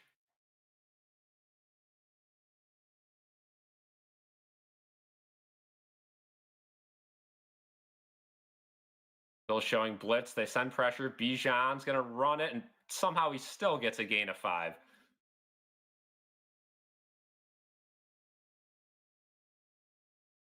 I mean, they blitzed it, they snuffed it out, and they still couldn't lay a finger on him until 5 yards down the field.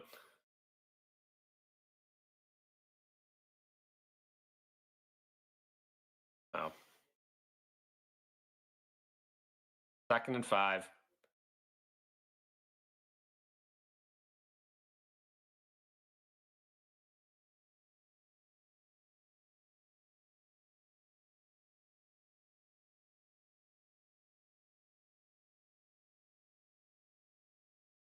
Second 5, handoff to Algier, bounces it out wide, and Rapp lays the boom on him.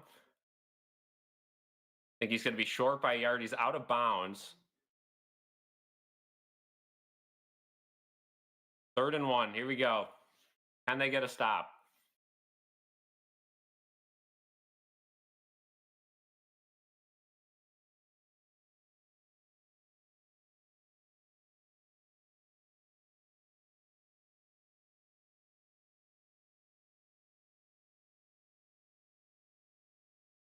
And they changed it to a 1st down. Now it's a 1st and 10.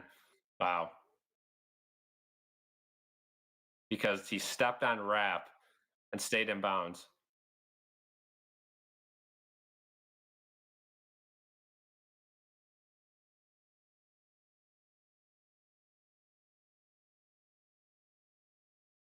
And they're all the way down to the 24-yard line. They're going to throw it. Full move, almost picked off by Shaq Thompson. How does he drop it? Oh my gosh, they tried to give it away. How do you not pick that ball off? Oh, Shaq Thompson, another one. I mean, why are the Falcons even throwing the ball to begin with? But geez, Shaq Thompson, right in his hands. It would have been a pick six. How does he not catch that?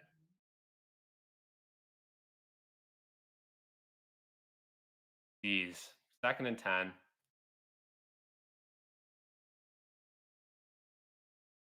Handoff to Algier. Those defense not on that one at all. Tripped up. Now it's going to be 3rd and 1. Jeez. This Bills defense cannot tackle. 2-minute warning. And it'll be a 3rd and 1.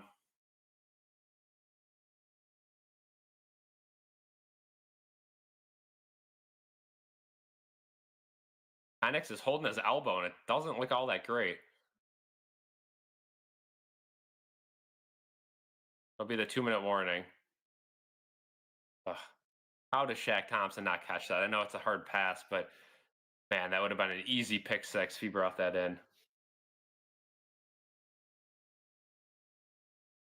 Yep, that will move the Patriots to 1st place in the division, just like that.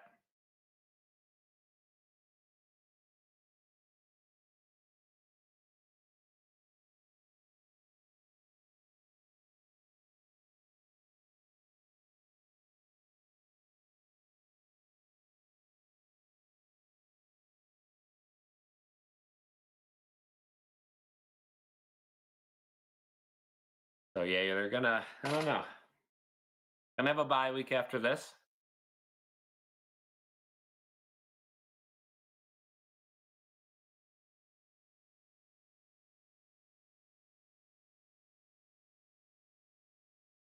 The Patriots will play the Titans next week, so they will probably win. Patriots have a fairly easy schedule the rest of the way. Titans, Browns, then they play the Falcons, Bucks, Jets, Bengals, Giants, Bills again, Ravens, Jets, and Dolphins.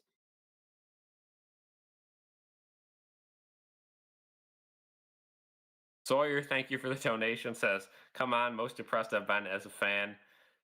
That year where we lost to the Bengals, the Ken Dorsey firing year, that was definitely a little more depressing. Almost missed the playoffs, and then we still, made a comeback in the playoffs. But yeah, this one's not great. W's in the chat.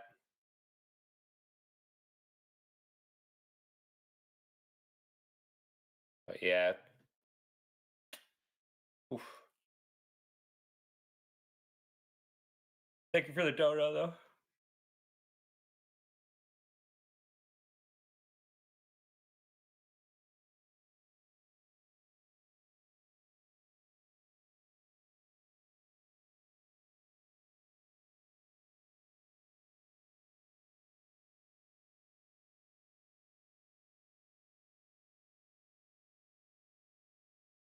Yeah, so you're definitely way too early to give up on the Bills. I mean, they're still in a playoff spot and all that. Sabres, don't blame me with that one. And yeah, I mean, again, sports can make you feel really great, and they can also be the detriment to your mood. It's tough. 3rd and 1.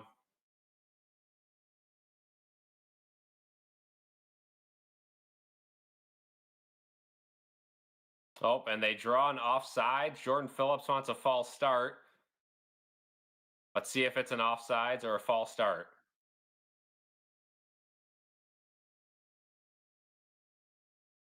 They're talking it over,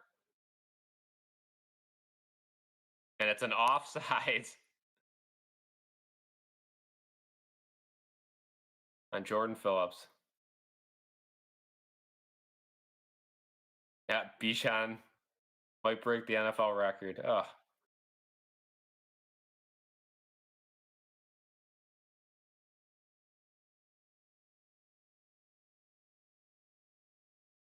If you're the Bills, that's honestly okay.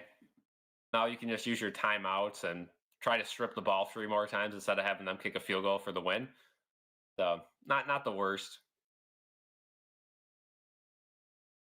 Now you got to try to force a turnover.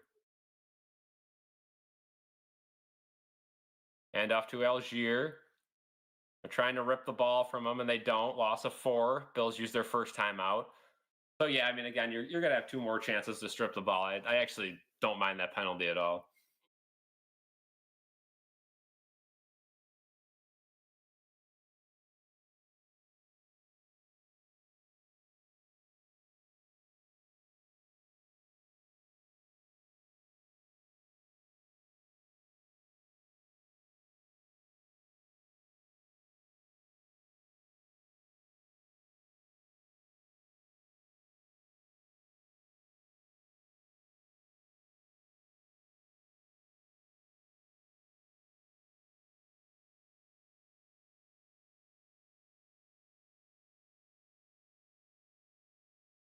It'll be a 2nd and 13.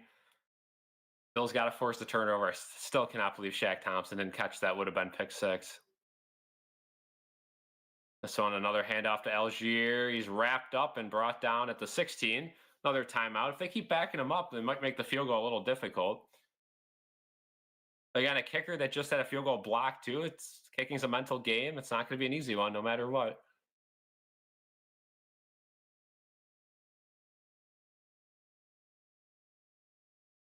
Again, this game seemed to be over from the first play of the game. A fumble that was offsides. I mean, that could have completely wrecked the game, but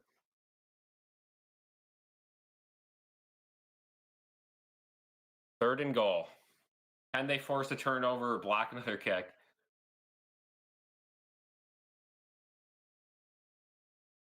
Parker Romo, he's all in his head right now.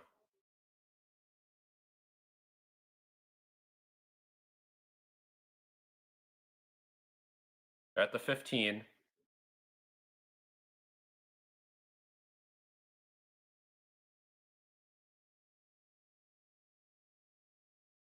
There'll be a handoff to Algier again, this time just up the middle, and there'll be a gain of nothing. Last time out, and here comes the field goal. All right.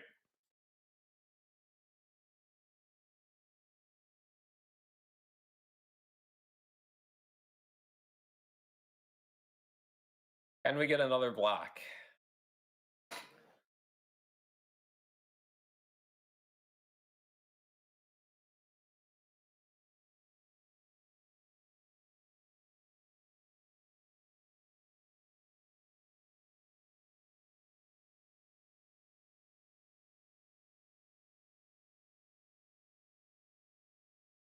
Parker Romo, 33-yard attempt right down the middle. So this should be a pretty straightforward kick.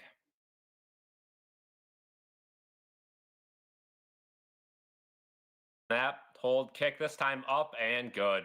Right down the middle. 10-point game. Catch up on yard work the next 2 weeks. No football stress. Yeah. Bye week, we could just kind of forget about it for a week. That'll be good. Again, 4-2 at the bye week. Before the season, I think we would have taken that. Probably assumed we would have maybe lost the Ravens and one of those divisional games. So it's not the worst, right? You lose in football, but the way they're playing right now makes it look a lot worse than it actually is.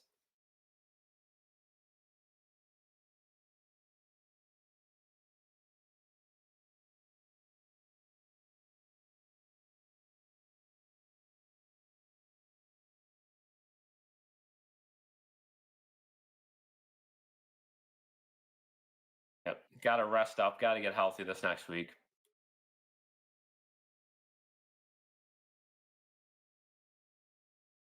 So the Bills are going to have to go down, get some form of points, and then have an onside kick, which rarely work.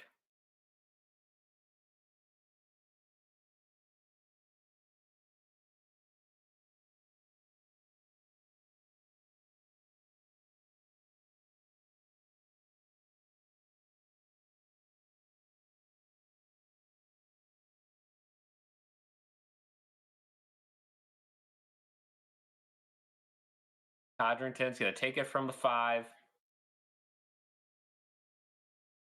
taken out at the 25. Another bad return. He's got to go.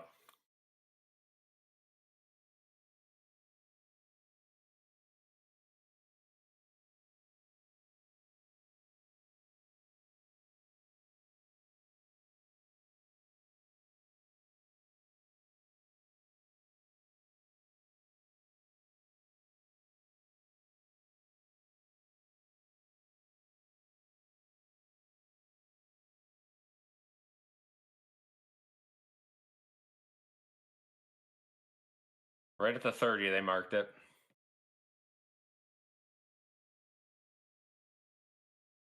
Allen, plenty of time going way deep. The Shavers almost picked off, incomplete.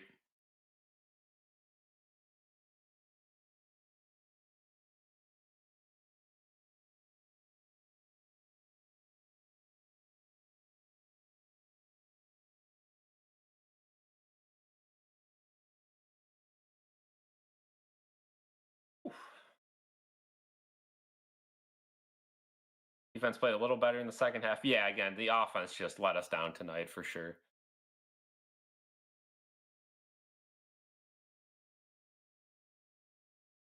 Allen, download to Coleman. And a nice flip play to Ty Johnson. Nice that play there, and he's out of bounds at the 40. That was a nice little play. Okay. Same old song and dance. Nothing will change unless they trade someone on D, which most likely happens. Trade Coleman for a bag of rocks. Hope you get something for him. Yeah, tough. Tough situation we're in right now. Safety depth and the wide receiver depth. 1st and 10, Allen going way deep, and what do you know? Wide open again. The Shavers past the 50, but now you got to hustle. You got a minute 15 and change. Again, I'm firmly in the field of getting field goal range, kick it. Allen's going to scramble. Yes, up the middle for 10, 15, 20. He's trying to get out of bounds, and he is going to be able to get out of bounds. A good job all the way down to the 25. Now, if I were the Bills, I'd kick a field goal right now with 57 seconds to go. You're in field goal range, and then try to get the onside kick. There's no reason to not, but they're not going to. Of course, they're going to try to go for the touchdown.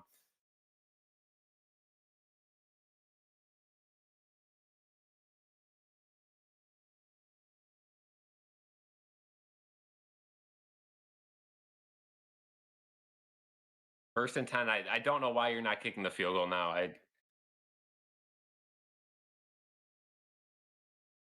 57 seconds to go. Allen in trouble, throws it up, and it is caught somehow, still in bounds. Shavers. Going to be a first down. 10-yard gain exactly. 51 seconds to go.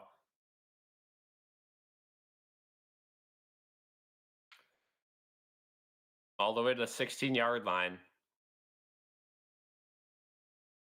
Good job by Shavers to stay in bounds. But again, keep in mind this drive, Atlanta's just letting you have the stuff over the middle, so this isn't a true testament to our offense. Atlanta sends pressure. Bills have time. Allen cannot find anyone open. He's going to scramble. It's wasting a lot of clock. Ball is tipped and picked off. And need. Again, why do you not kick the field goal and give yourself a chance once you get in field goal range? I don't know. It makes no sense. And that'll be it game. Just terrible coaching. I don't know. Definitely need a receiver and cornerback. Yeah, nobody gets open.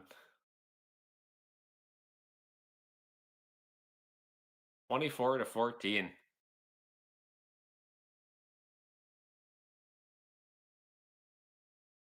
I don't know how you don't kick the field goal with 57 seconds to go. Just testament of bad coaching.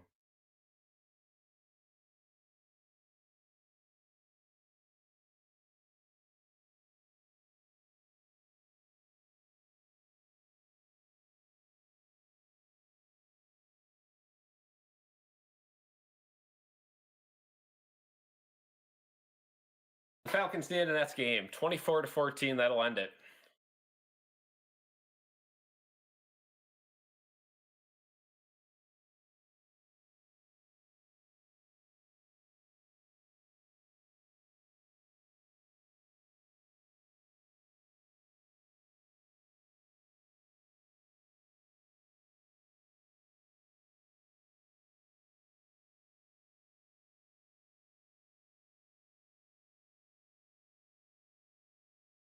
And that's game.